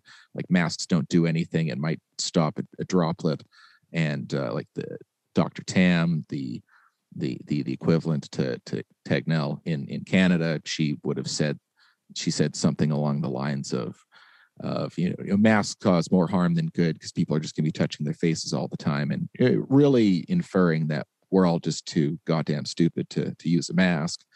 And so just go over like how things started in Sweden and how it evolved, and what was it like in real time to watch the authorities conjure up the policies that they had, and what changes might have happened over the last 6 months to their initial stances, which were really in the realms of ridiculous. Should I do it? Yeah, you guys can rock, paper, scissors. I can do it a little bit. The beginning, maybe. So in the beginning, it was really nerve-wracking because they were saying it's not going to come here. It's never going to spread. Tegnell said there's no reason for concern because this virus would need to be good at transmitting from person to person in order for it to get out of control, and we don't have any proof of it transmitting. Meanwhile, Italy was already in lockdown, and things were happening, but he refused to look or something. So that was quite nerve-wracking. He was just basically lying, and everyone who was following international news knew about it, but the thing is that many Swedes don't, right? So it was easy to lie to them. They didn't know. But yeah, so that's how it was, let's say, in February and the beginning of March 2020. And then it was baby steps, I would say. Very small baby steps all the time. They first said it's not going to come here. Then when it came, okay, then it might come here. And it might spread a little bit. But Tegnell said, I think, if I'm not mistaken, it was like 16th of March, 2020. He said, we might have reached the peak now and it should go down next week. When we had like 100 cases. So I don't know what he meant by that, So for those who didn't see his incompetence back then, I don't know. I don't know how they think. Anyway, he said that, and it was basically just a very hands-off strategy all the time. Very relaxed, like almost ridiculing all the concerns that people were having, all the concerns that governments were having, Tegnell was almost annoyed at journalists asking him, shouldn't we put people in quarantine, those who come from risk areas? Oh, but quarantines don't do anything and it's not important, and border controls are just theater and la la la, all of these things. And so it was basically a red line of, there is nothing we can do about this. Just let it happen. That has been, even though they don't say it all the time, Giesecke actually says that. Johan Giesecke, he has said that I don't think there's anything that we can do about this. He has even said, actually, and this guy is, for those who don't know, he is the mentor of Tegnell and those at FOM. He even refers to them as my boys at FOM. So this is a guy who is an epidemiologist, and he has said that he thinks the whole world exaggerated this pandemic, that this would have been over much faster if countries would just let it happen, and we wouldn't even see so many deaths because of it. So this is the idea this person has. And this is someone who has been advising the Swedish public health authorities. He has been a consult there. I think he is now again. So with this idea, and he has been quite open. He's much, much more open than Tegnell ever was in interviews. He just says it straight out. He has said that when the old and weak die out, then the deaths will come down. He has said it straight out like that. And he says that there's no point in lockdowns, you just postpone the problem. And this has been also the view that Tegnell has. Anyone listening to him understands this, because they have even said, if you check on YouTube, their channel, I mean, it's in Swedish, but it's like they have said that they have said like this: lockdowns don't work because they prevent the spread. So then when you open up again, you're going to have the spread again. But to the public, they say the opposite. They say, no, lockdowns don't work. They don't work to reduce the spread. No, they work too well, because they want to have spread, because they think that the only way to get this over with is to infect people so that we have herd immunity. And anyone who is willing to admit this can say this just straight out, but many people don't want to say it because Tegnell refuses it, right? But it doesn't make it less true. I mean, there is evidence all over the place. But anyway, so this is how it was in the beginning. There was, let's say, throughout the whole first wave, the guidelines were no face masks. Absolutely not. They are dangerous. People are going to forget to stay home when they're sick. People are going to forget to wash their hands. People are going to forget to keep distance, touch their face too much, and that's how they're going to get infected and all that. So no face masks, not even in elderly care, which is a very perfect, actually, explanation of what happened in the elderly care, right? Then they came later and accused people who work there for being immigrants who don't understand Swedish well enough to follow the guidelines. They don't even wash their hands properly. Meanwhile, those people were being forced to work even if they had COVID in their household, because there was no household quarantine, and they were forced to work without masks. So it has nothing to do with not washing hands properly. It has to do with these things. But, people don't see it like that, I guess. So it's gaslighting.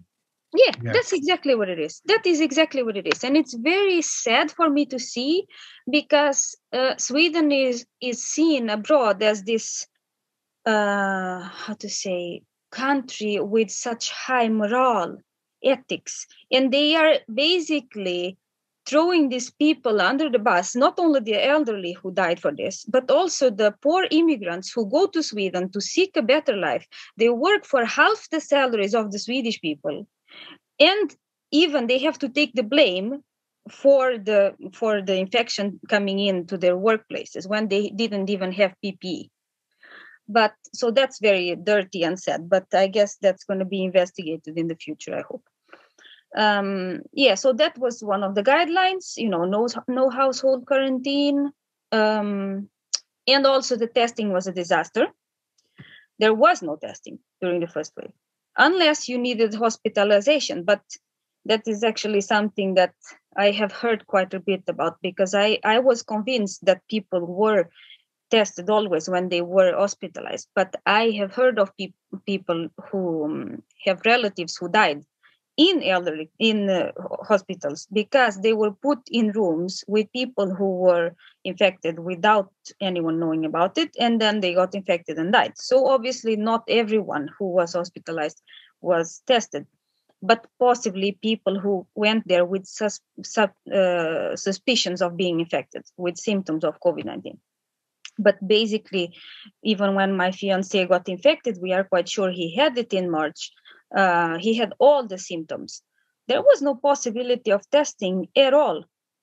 He just was told to stay home, and if it gets too complicated to breathe, then you can seek hospital care. But for some people, it was even too late. There was people dying home because of these guidelines given by, the number we can call before going to the hospital. So they waited too long, basically, and died at home. So that was the first wave. And there is something that I can actually testify about the schools, because I worked in the preschool. So that was such a huge Pandora box, I would say, because people were saying all over the world that, look, Sweden is having open schools. They don't even have precautions. It's just distance and wash hands and no masks or anything like that, no testing. And it's going fine.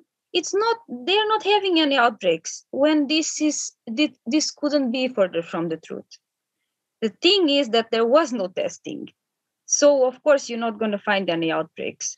Now we see in Sweden, actually, it came some days ago, that the Swedish kids are the ones that have the highest percentage of antibodies. In the Swedish population, they did, tests. And it's the kids. They are the age group that has the most antibodies. So you see how much spread has been going on in kids. It's just that they, thank God, don't get such severe symptoms and complications most times. But there's also many kids who got, actually, hundreds of kids already. But yeah, so that has been, I think this has been such a dramatic thing for me to watch, because I know that so many other countries were basing what they were doing also in Sweden, in what they saw from Sweden, and extreme right in other countries, and this, conspiracy theories movements were basing everything on Sweden. Oh, look, this is like the proof that there's no virus because the kids are, and it couldn't be further from the truth. It was just that it was completely unchecked, and I saw that with my own eyes. I really saw that with my own eyes. I came to a point that one time at my work, I heard from a colleague that this kid had diarrhea.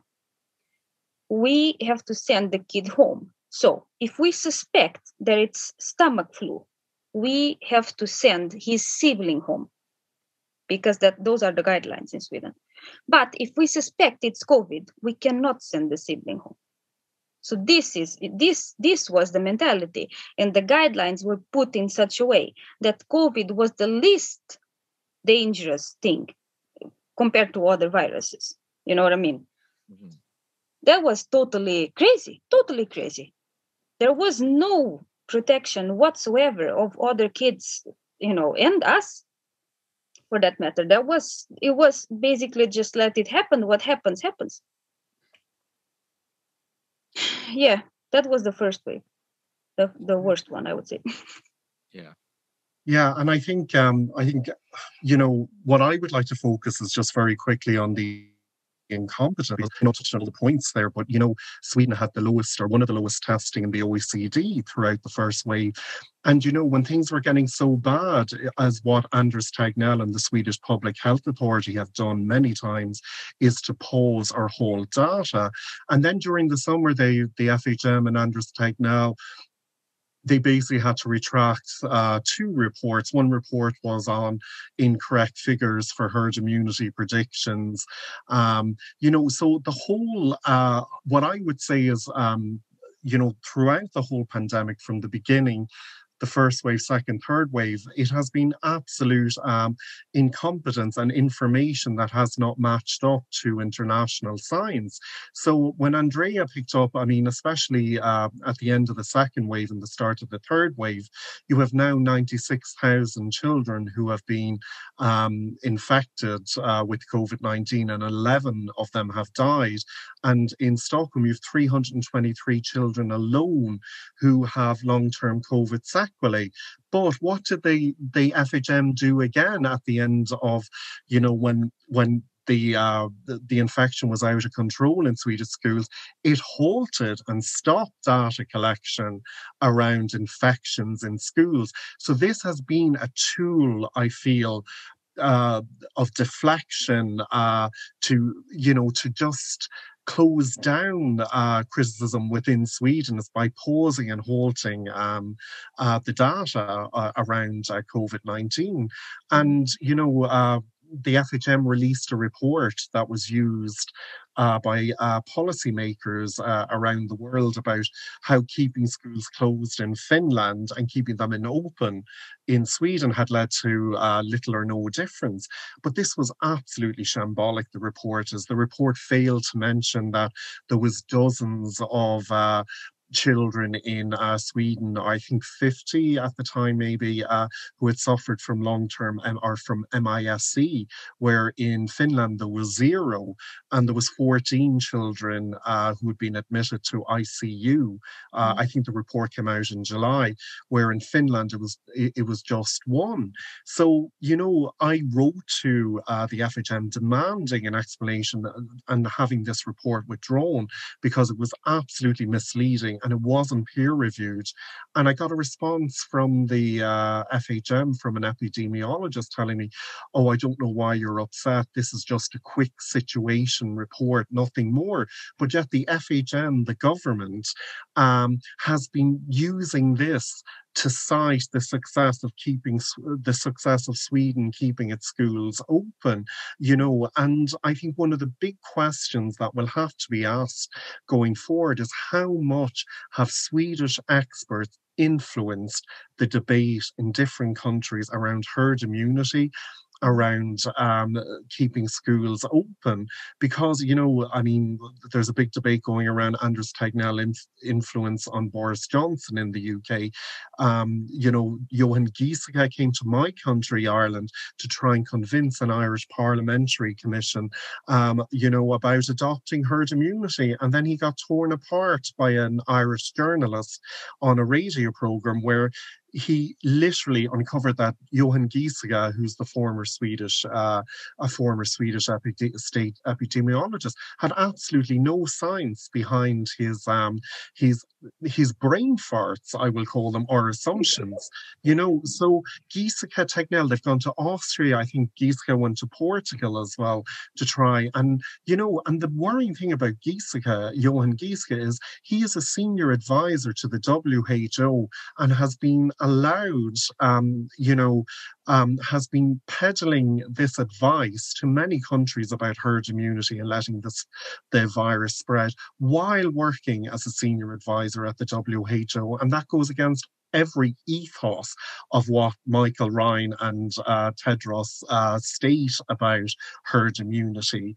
So I really feel Sweden, as a small country, will have a lot of answering to do. And of course, I don't know if your listenership is familiar with the Great Barrington Declaration, that looks to let the virus spread through infection and protect more vulnerable groups. And, Martin Kulldorff is a Swedish, he's one of the major signatories, as is Johan Ludvigsen, a pediatrician in Sweden, who's had a report that he reported about children and the spread of the virus and infection has been called out on Science Mag recently, because he left out crucial graphs and details. So that is the big question of the pandemic, is by by preserving or trying to promote the Swedish image, how much damage have the Swedish experts done to other countries for either non-peer reviewed reports, falsified reports, or misleading information? And that would be the million-dollar question going forward, I think, Joshua. Yeah, I guess from that, they have, I guess the international community might have a bone to pick with Sweden when that's all said and done. So do you think that they might have had some impact there with Boris and his early decision making? Yes. Yeah, absolutely. I mean, the thing is, I mean, I think it was The Guardian published a report or whatever, and I think it had a big headliner that, with some like what was Sweden's influence, because I think there had been a meeting, if I'm not mistaken, with Tegnell and Boris Johnson, the contents we don't know of. Mm-hmm. And soon after, I think England or the UK, England specifically, with Scotland is more, and Wales have more autonomous decisions around that. But then the second wave hit England harder than the first, so there will be a lot of delving into that. So the article is in The Guardian, which will give a much better kind of viewpoint than I can right now. So as to whether Anders Tegnell has been involved in the direct decision making of Boris Johnson. I think that one thing also that is very important for people to think about is that on one hand, Tegnell and other experts, Swedish experts, have been on a world tour promoting this. But on the other hand, you have to realize that Sweden has such prestige. It has merits. There's the Swedish image. And just the fact that Sweden did this, everyone was looking at Sweden and like, whoa, let's see what they come up with. Had it been Eritrea doing this, they'll be like, what are they doing? Okay, that is a disaster. But since it's Sweden, it's like, maybe it's going to work. I remember reading an article in the very beginning of the pandemic that I think the title was something like, is Sweden the only adult in the room? When all the other countries were locking down and doing so much to prevent this, and Sweden was just like relaxing. And, this would not happen had it been another country. Sweden has a lot of credibility, maybe not anymore, but it had in the beginning. So what Sweden did and what Swedish experts were saying, even on national level, even if they didn't go on a world tour, this has echoed throughout the whole world, that I'm sure they know what they are doing. That's what people were thinking. I'm sure that Sweden knows what they're doing. There must be something there. Maybe this is not so serious as we think. Maybe we are all actually exaggerating. And this has been extremely dangerous and probably costed many lives. Absolutely. I really agree with you there. I think, and even it was so funny when my group or our group was, thrown onto the international stage. We had very little influence, Joshua. Nobody would listen to us. I mean, most of the media outlets in the world had the exact same thing what Andreia was saying, the idea and opinion, this could not happen in Sweden, or this does not happen in Sweden. So, as the authorities and Swedish media got more desperate to protect the image, it has only kind of really come out en masse over the last month or so. But prior to that, Sweden had a very large audience that would listen to them. But, it was quite interesting in Ireland. It has been a huge topic of debate here. And I think, Ireland has been one of the few countries that has really called out Sweden's strategy.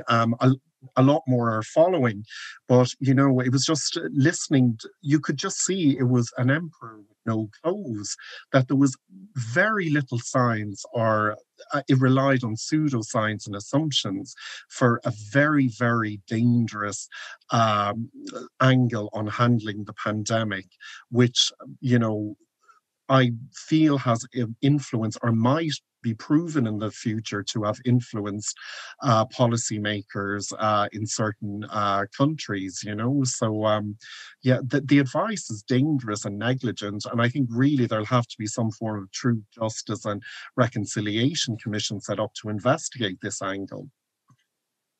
Yeah, no, I could see that becoming a thing. Um, Gosh, maybe there's an aspect too where yeah, it seemed like, at least early on, and quite actually for quite a while, maybe even still now, that the idea of just taking such a laissez-faire approach, and it's as if that's what a lot of people wanted it to be. You know, that's the reality that they wanted, and so they had that motivated reasoning to cling to that strategy, and and then it was also seemed to be marketed as, you know, this is the measured approach. You know, this is the calm, sober, you know, realistic way to deal with it. Everything else, whether it's, you know, a more austere elimination like the Kiwis, or, you know, what I like to call more so like the half-assed approach, which is most of Europe and Canada. You know, that this is all hysteria and getting, you know, riled up about nothing. And it really seemed that it was put across that, you know, this is the calm way to deal with everything. And I you know, I sort of thought this early on, and I still think that this is just what people wanted to hear. And so then they formed the reality in their mind around that.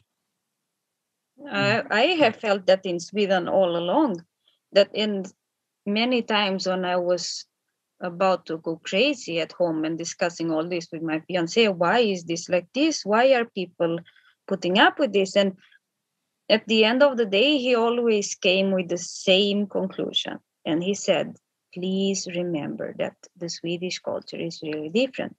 People think mostly about themselves. And you know, that is how it is. In my country, if the population realized that the elderly were getting morphine shots and being left to die, there would be a revolution. People wouldn't put up with that. The elderly have a lot of respect in my country, even if they maybe don't think so, but they should compare to Sweden. Then they would be grateful, you know, because in Sweden, it's really seen as, you know, such since it is such a pragmatic society and it's all about the system, money goes in front of everything. When you are old, you don't produce and you take your pension and you are a burden for the state. And even if many people don't say this out loud, I know that they think like this. I have had people tell me like this, like with all the words, and I was about to faint when I heard that. But she said to me, I don't see why young people should be made unemployed and the economy should be destroyed just so my 85-year-old dad wouldn't die. He has had a good life. So what's the point of keeping him alive and like going through so much trouble to keep him alive? And this could not hurt me more. This breaks my heart so much because I am not advocating for everyone to be locked inside with locked doors and totally forbidden of going out just for saving people who have 6 months to live, like they say. This is not what this is about. This is about our ethics. Are we no better than medieval societies? You know, like, did we not come further than that? There must be ways of doing this in an appropriate way.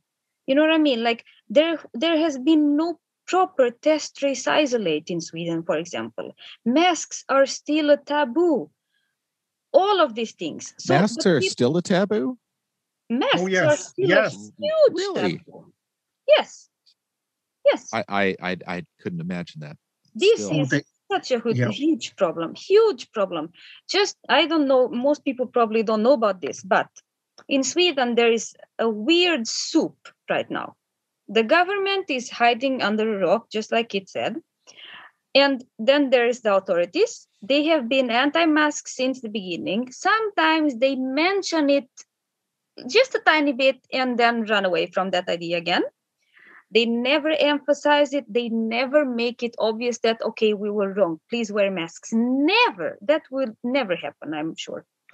But lately, the regions in Sweden, there's 21 of them, they have been revolting against all this. They have been revolting against the authorities and the government. And basically, they went behind their backs in a way, and they said to the population, please wear masks when you're indoors and all these things in public transportation. Because until now, the only official recommendation, it's not a rule, there is no consequences if you don't follow, it's a recommendation that came from the authorities about masks is, and this is so pathetic, but it's true, still to this day, that between 7 a.m. to 9 a.m. and 16 to 18 p.m. on public transportation on weekdays, and only if you cannot book a seat, then you should wear a mask. Crazy. The virus isn't mean. It's not going to bother you all the time now, is it? Yeah, like, because it respects Swedish public transport timetables. You know, it's just this delusion. And it's mixed in with utter stupidity as well, Joshua. Like, I mean, exactly that example Andreia gave. And then a story broke. I mean, we've had several stories, but of, I think, Andreia, there was a child had to leave school, you know, it was on the newspapers because his mother insisted on him wearing a mask. You know, we have... I've seen that one, yeah. Yeah, we have one member of our group. She's a pulmonologist, which there aren't too many in Sweden. And she had her contract ended because she wore a mask to protect herself, her colleagues, and her patients, and her contract wasn't renewed. And most people will find these stories very unbelievable. But these are stories we get like constantly. You know, myself and Andreia know people who have been spat at for wearing masks, albeit earlier on and maybe during the summer and that the pandemic, they've been spat at, they've had their masks ripped off their faces. I mean, back in Ireland where I am, you know, you will be fined, you know, hundreds of euro for not wearing a mask while indoors, you know, in shops, etc. It is so strict. But yet in Sweden, people have been spat at and laughed at and had their masks torn off them. This is really, really a serious issue in Sweden. The thing that I've read many times, even from so-called experts, the go-to experts in Sweden, which are pro herd immunity and anti-masks and all things that you can imagine, they just openly write on Twitter that a mask for me is the symbol of the tyranny that has been roaming the world since this pandemic came. It's the symbol of these dictatorships that are forming. So This is, in a way, this is so triggering for them. For them, it's not a mask. For them, it's a symbol of evil. They get mad. They get totally insane. I have had people spit at me. I have had, I don't know, at least dozens of people point at me and fake cough, you know, like, and then corona, oh, you're so scared of corona, like that, you know, and really ridicule me. And you know, for example, my fiance wouldn't wear a mask when we were in the supermarket for so many months. Even if I wore it, he wouldn't wear it. He was scared, and he was with me, who was wearing a mask. But just so you realize, you know, because it was very hard for me to understand what other people were thinking and why they weren't wearing a mask. But when I realized that he was not wearing a mask, even though I asked him to do it, because he was scared, and he said that I see how people look at you, and I don't want to go through that. And the first day that he put on a mask for us to go to the supermarket, he said like this to me: at the airport, I wear a mask and I feel good about it because it's recommended. But since it's not recommended here, I feel like a bum. I feel like an outlier. I feel like I'm standing out. This doesn't feel good. And I was like, okay, you know, he couldn't be more Swedish, you know, and this has such an impact. I have seen so many people writing on Twitter, writing like this: it would help a lot if the authorities would recommend masks in supermarkets, because it feels so wrong to go in there with a mask when it's not recommended. People look at me. I feel uncomfortable. People laugh at me and point, and or they run away. Because also one important thing that I would like everyone to know is that Tegnell has had a very dangerous narrative about masks, which is that people would forget to stay home when they are sick. They would purely put on a mask and go about their business. Since he has said this so many times, many people in Sweden have still this engraved into their brains. So when they see someone with a mask, they automatically think that you're sick and that's why you have a mask, and you are not staying home because you're so bad and you just put on a mask and you come here when you're sick, because they don't understand what the rest of the world already understood, like for already 1 year almost, that it's a preventive measure. They assume that you're sick and that's why you wear a mask, and this is quite dangerous, I would say, for people who dare to wear a mask. It's no coincidence that people were spitting at us, and even they screamed to me many times, "Oh, if you're sick, just stay home. Oh, why don't you listen to Tegnell? You come here with your mask." And then I was like, oh my God, okay, it's just impossible. This has been true disinformation. This is what, it's really hard to now turn this around, I would say. And this goes very much outside of Sweden. Like, how do you guys think that this idea of masks being this component of this oncoming, purported totalitarianism became a concept? And I, like, really early on, like, I'd seen some writers like Peter Hitchens really cling to this idea that the masks are these muzzles and this repressive tool. Like, how do you guys, like, because this is one thing that's very much not limited to Sweden. Like, how did this idea perpetuate? Like, I haven't been able to figure out, like, this one in particular, how it pertains to masks. I don't think it has perpetuated. I mean, there's a handful of countries that don't recommend masks, and most of them are in, sub-Saharan Africa, and I don't mean amongst the government. I mean amongst people that have this idea. Yeah. Yeah, you're so right. I think, I think what Andreia was saying as well, it's that once you have a government and you have your authorities making something that can really help you and selling it to you in a package as being dangerous, that can really, really, influence. And they've done it very cynically in Sweden as well, because despite, 70 plus meritorious studies about the effectiveness of masks, Anders Tegnell needed not one iota of evidence to unleash a herd immunity strategy, an unethical and immoral, an unknown herd immunity strategy on his people. So I think in America, there's anti-maskers and pro-maskers, but I think civil society is much more stronger. And I think in Sweden, it's definitely the consensus and the trust in the authorities and what they say is gospel. So Anders Tegnell and the FHM have been able to jump on this. But what they've also done in a very cynical way, Joshua, is there was headlines in the media where they were talking about the costs of masks. They tried to sell it as a social issue where poorer people would not be able to afford to buy masks, when in fact in Thailand, I think everybody got 3 or 4 free masks, something from the like state.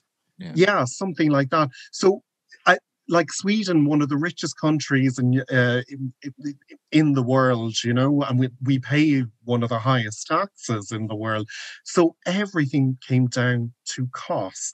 I walked into a pharmacy in September. I think it was August or September, and I said, "Do you sell masks here?" The pharmacist looked at me as if I had 2 heads and said, "No, we keep our masks for our hospital workers." And this is when nearly all of Europe and most of the world, except a few outliers, were not wearing masks. So again, as Andreia said, the mushrooms are starting to shoot up. People are waking up, but it's this scarily blind trust in what the experts say, and just mixed in with the exceptionalism that our authorities could not lie to us. Our authorities know everything. Our authorities are all knowing, almost like putting them in a godlike pedestal where, coming from Ireland, I look at UK, Australian, American, Canadian. I'm sure, Andrea, you look at Brazilian or whatever. In Sweden, people, when they're presented with the facts, in many cases revert to defensiveness. They don't even read the article you're trying to show them. They will just come back with real kind of exceptionalist ideals. Well, Sweden is the best, enjoy your lockdown or whatever, without weighing up the facts. And this is what we're dealing with the brick wall of denialism, and that has been totally fueled by the Swedish government, the FHM, the Public Health Authority, and the experts aligned to them. And very little space has been given to the scientists in Sweden or groups like Save Sweden, COVID-19 or MeWAS to actually have a chance to try and educate or try to give a different narrative. The one narrative has ruled Sweden like an iron glove throughout the pandemic. And what's really different with your organization, MeWAS, is that, like in a lot of countries, groups that they're advocating for alternatives, they're not suppressed; they're mostly just ignored. But your group is actively getting the boot. Oh yeah, and you know something? The one thing what people don't realize, maybe in many countries in Europe, there isn't a need really for groups like ours. You know what I mean? Like, I'm not saying that the governments in every country are doing it perfectly, but they're reacting in real time as best to their ability. So there might not be the need for groups like ours, but in Sweden there was definitely a need because as Andreia said, earlier on, there's very little civil society, there's very little dissent within Sweden. So that was the only reason, that we decided that we needed to create this group. I was in other groups and we were being smeared and disgusting things said to us. So the whole idea of me was to create a safe space where people could work together or as in individuals in a space where they could actually post articles that needed fact checking, etc., and bring advocacy to the Swedish dilemma, the COVID-19 dilemma. So that was the main reason MeWAS and many other, advocacy groups were needed in Sweden. There was a very real need for it. So what are the three neighbors doing, looking in on this, and with their very different policies? Like even like Norway in particular, like there's room for improvement, but as far as Europe as a whole, they're one of the best countries who've handled it so far as I've seen.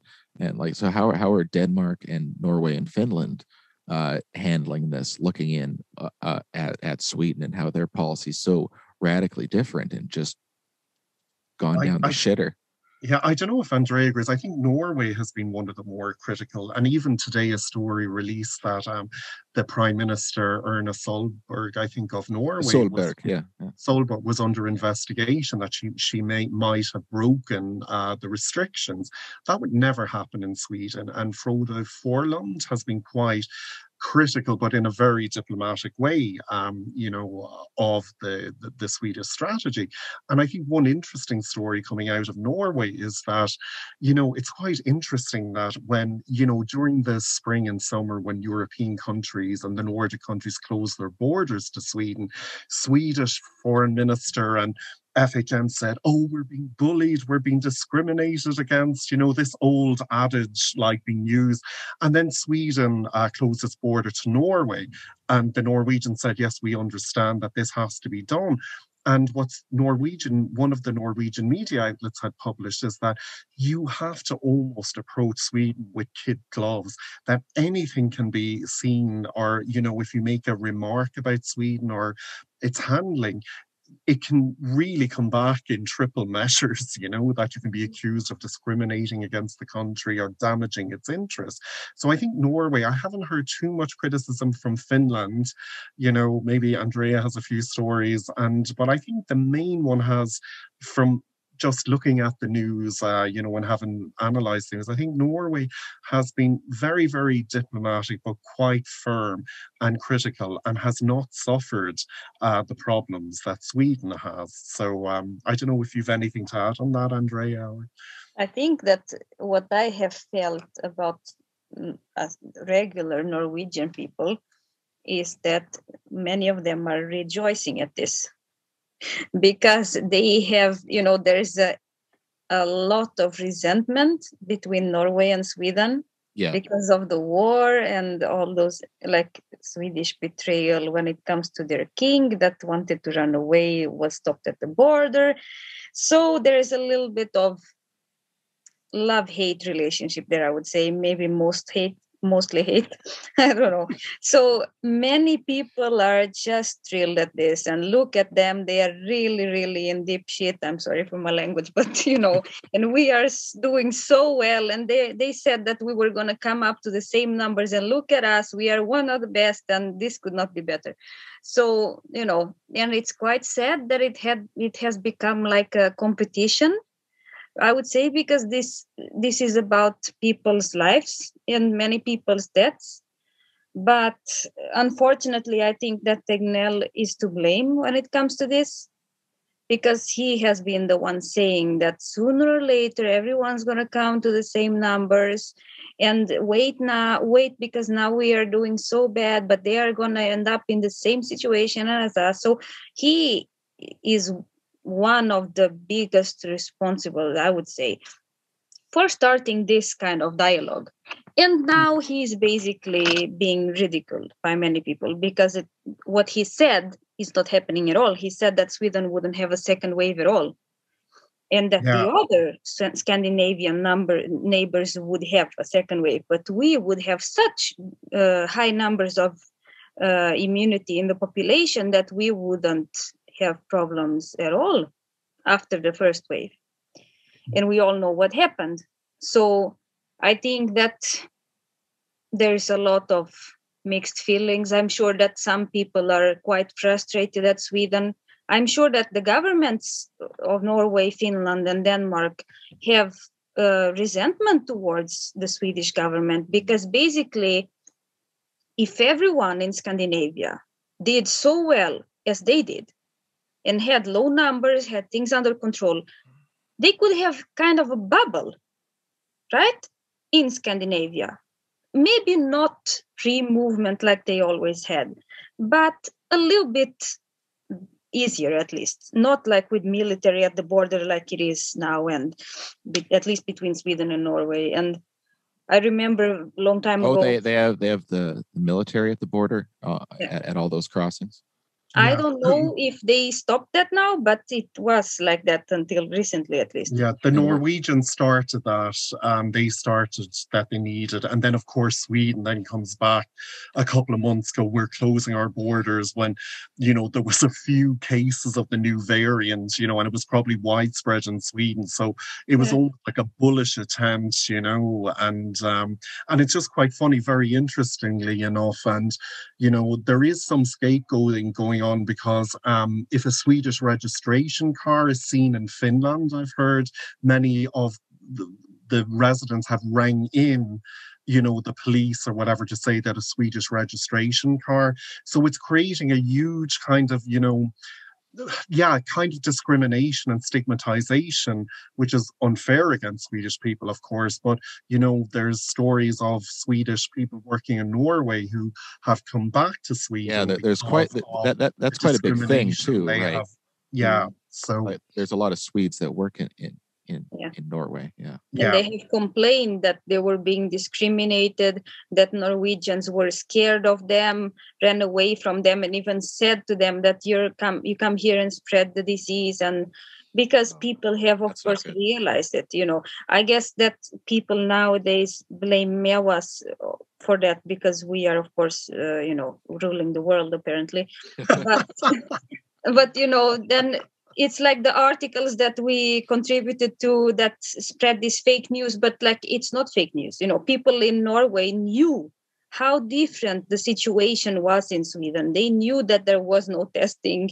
They could see the numbers that compared to Norway was like, I don't know, 10 times higher. So I mean, of course people get scared, and it's not good that people are being discriminated, but it's just a natural consequence, I would say. It has been Yeah. like that since the beginning, because Norway has been very proactive and instead of reactive like Sweden has been. And of course, they don't want the Swedes to come there and ruin their hard work. That's only natural. I don't understand, actually. I have a lot of admiration for them. How the hell did they manage to keep things under control when they share such a long border with Sweden? And there, like we said, there is a lot of people moving there to go to work in Norway, and Norwegians work in Sweden, and people shop in stores in across the border. And I don't know, it must have been a lot of hard work, a lot of hard work. And none of those borders typically have any control. It's just a sign on the road, right? Yeah. It's the Nordic the Nordic free trade, or the free movement area, Mm-hmm. And I think it's just very kind of interesting to see that how Sweden has poured so much effort into trying preserving its image.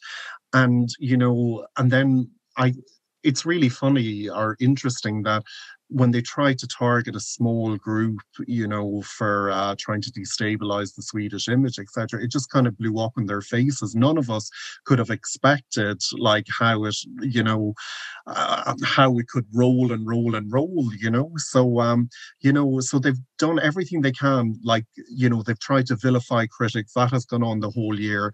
But attacking, they infiltrated a private Facebook group, and when there's so many vitriolic Facebook groups in Sweden, and they infiltrated ours, and I think it really, really blew the lid off the Pandora's box, to show what was going on in Sweden. So I think they're the image of Sweden is really now being put under the spotlight, and there's the only people to blame for it are the state authorities and the experts. So that has been a real, almost kind of a opposite to what they had hoped would have happened, I think. Mm-hmm. There was something that the woman on Twitter wrote to me one time, and I think that's the best thing that has been said about Mewas. It really illustrates what we feel. She said like this, that I don't understand why Swedish people and the Swedish media are accusing you of destroying Sweden's image. If anything, you are the one saving Sweden's image in my eyes, because I would hope there would be more of you. That she meant it really touched my heart, because we have been the ones standing up against injustice, people getting basically euthanized, all of these problems that we have talked about. And she really summarized it in such a truthful way that this has nothing to do with destroying Sweden's image. It has to do with just demanding accountability. And Sweden is apparently not used to it. That's the whole problem. Doesn't any population deserve the truth? I mean, that's what I'm saying. Like, people will say to us, oh, yeah, you get frustrated. You might send a frustrated or angry tweet. But when you're living with this day in, day out, Joshua, it's happening all the time. It's not just the occasional lie or the occasional misinformation. We're dealing with this the whole time. And, you would need full-time 24-hour checkers, like fact checkers to counteract the lie. So it was never about destroying the image. It was never about the Swedish people. It was about the authorities, the media and whatever, who were feeding misinformation to the people, which could have led to many thousands more getting long-term COVID, indeed dying, and the effect it has had on children and the most vulnerable. I mean, that was all what our modus operandi was to make sure that the truth was getting out to Swedish people and not the misleading information from the authorities.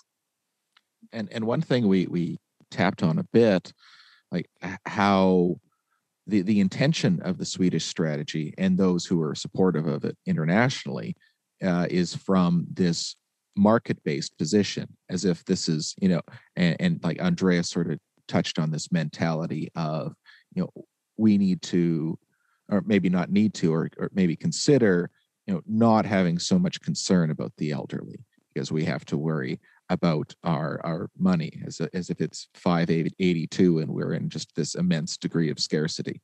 Mm-hmm.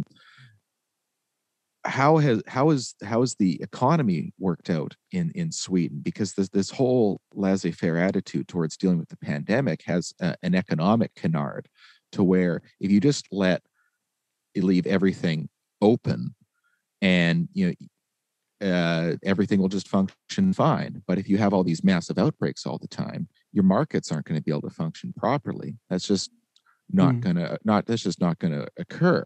And if you want your markets to function properly, that's what's happened at times with New Zealand. They've had good bounce backs.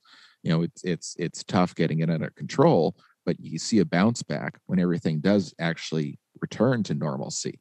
They're going to obviously, like with the Kiwis, they do have a robust tourist industry, and so it's going to take them some time to get that back. But everything else is hunky dory if you get your outbreaks under control. Like, what has the economic situation been like in Sweden for the past year?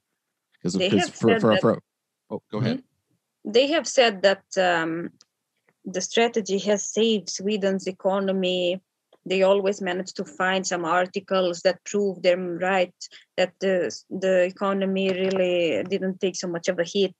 But actually today or yesterday, there came an article saying that Norway's economy was the one who took the smallest hit during the pandemic.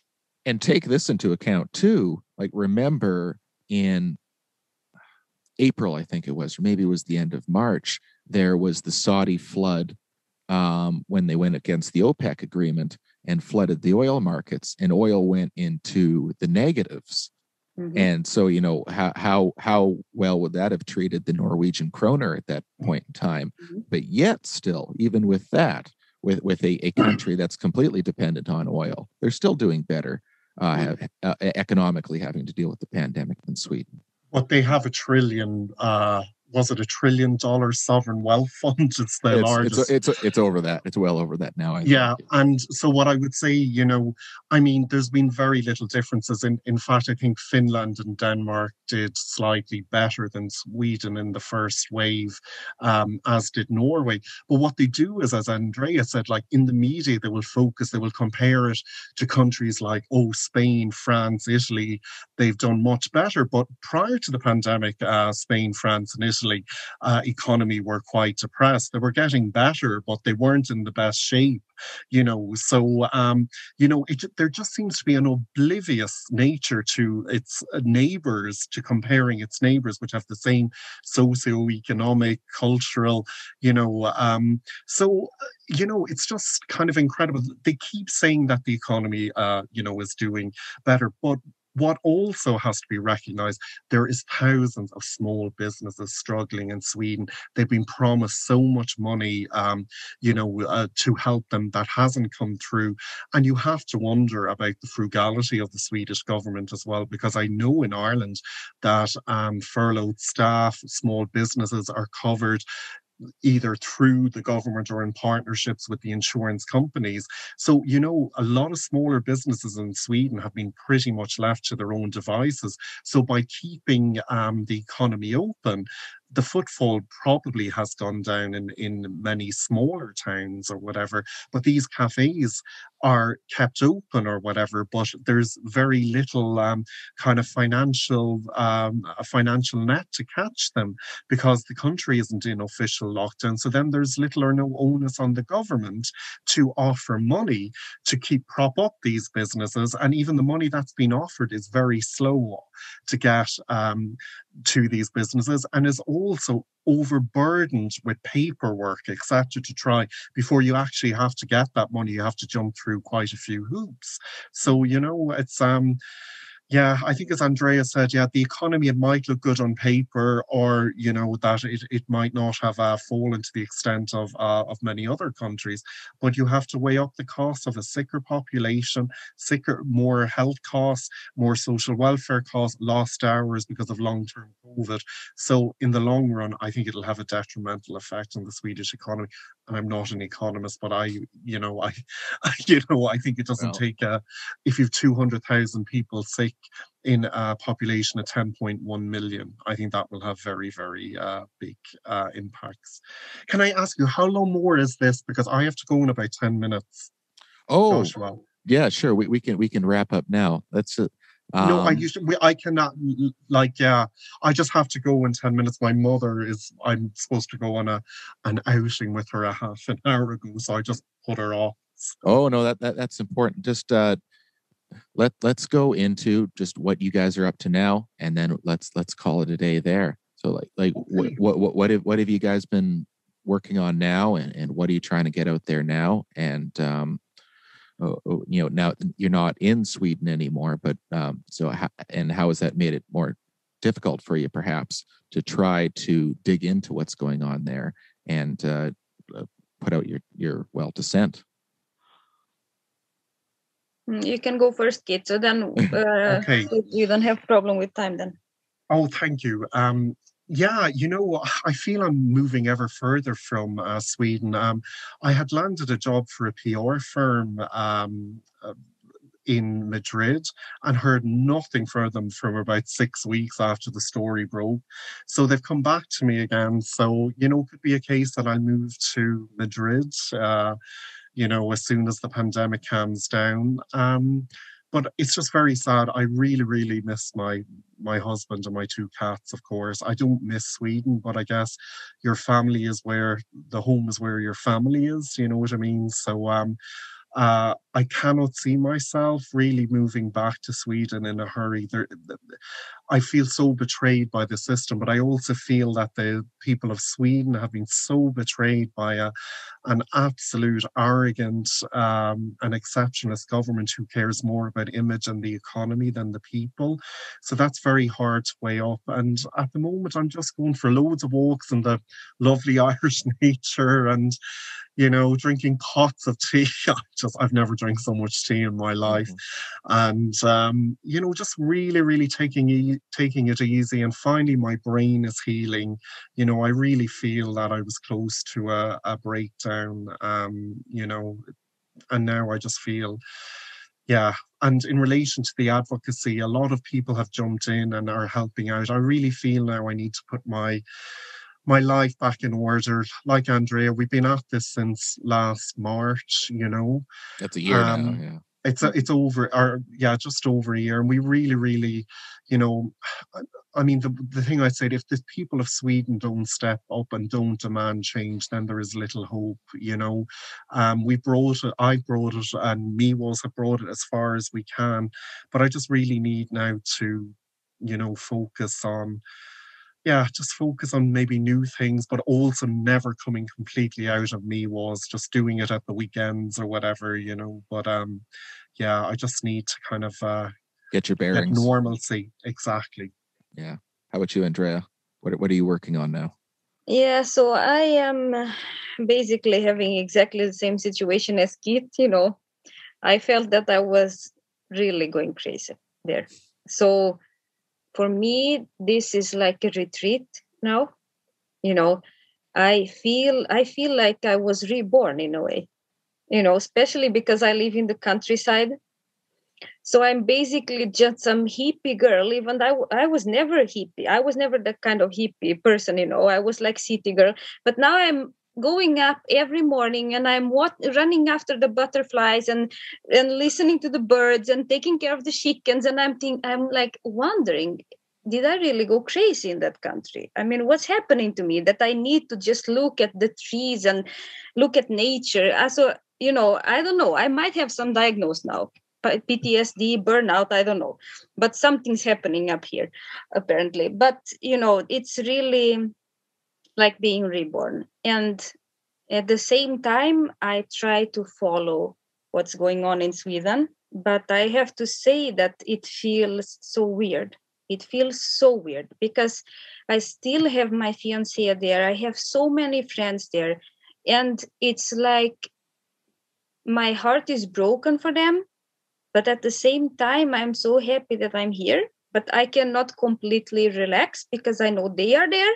And I have these nightmares of rescuing them, and I go there with a private plane and take them all here and they are safe, so this is like, it's so weird.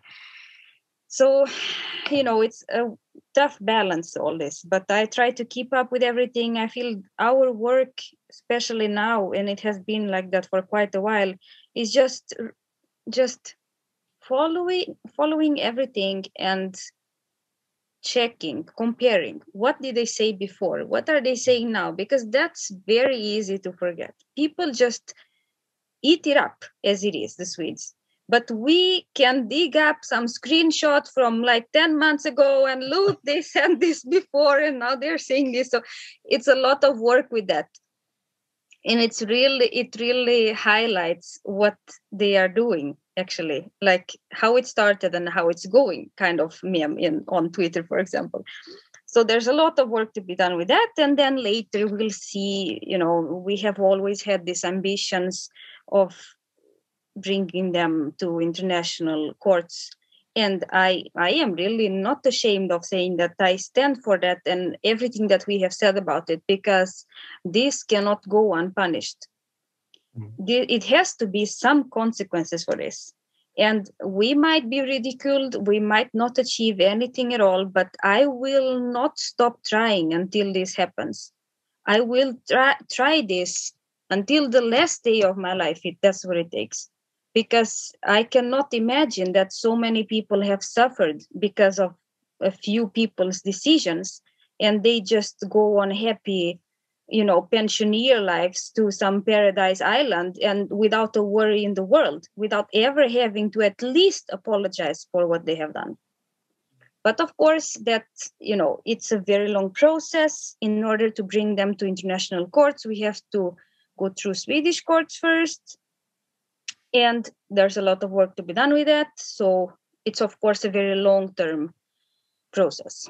But, we keep going and we do what we can, basically. That's what we have done all along. So. Well, that's a great way to end.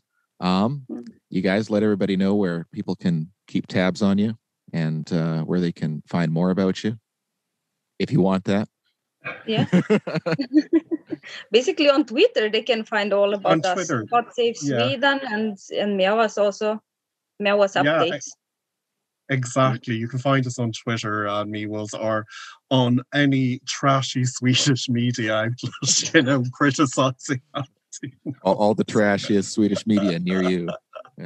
Yeah, coming from a trashy Swedish media outlet near you. Thank you so much, Joshua and Andreia. It's so great to see you again. Thanks, Take guys. care. This was great.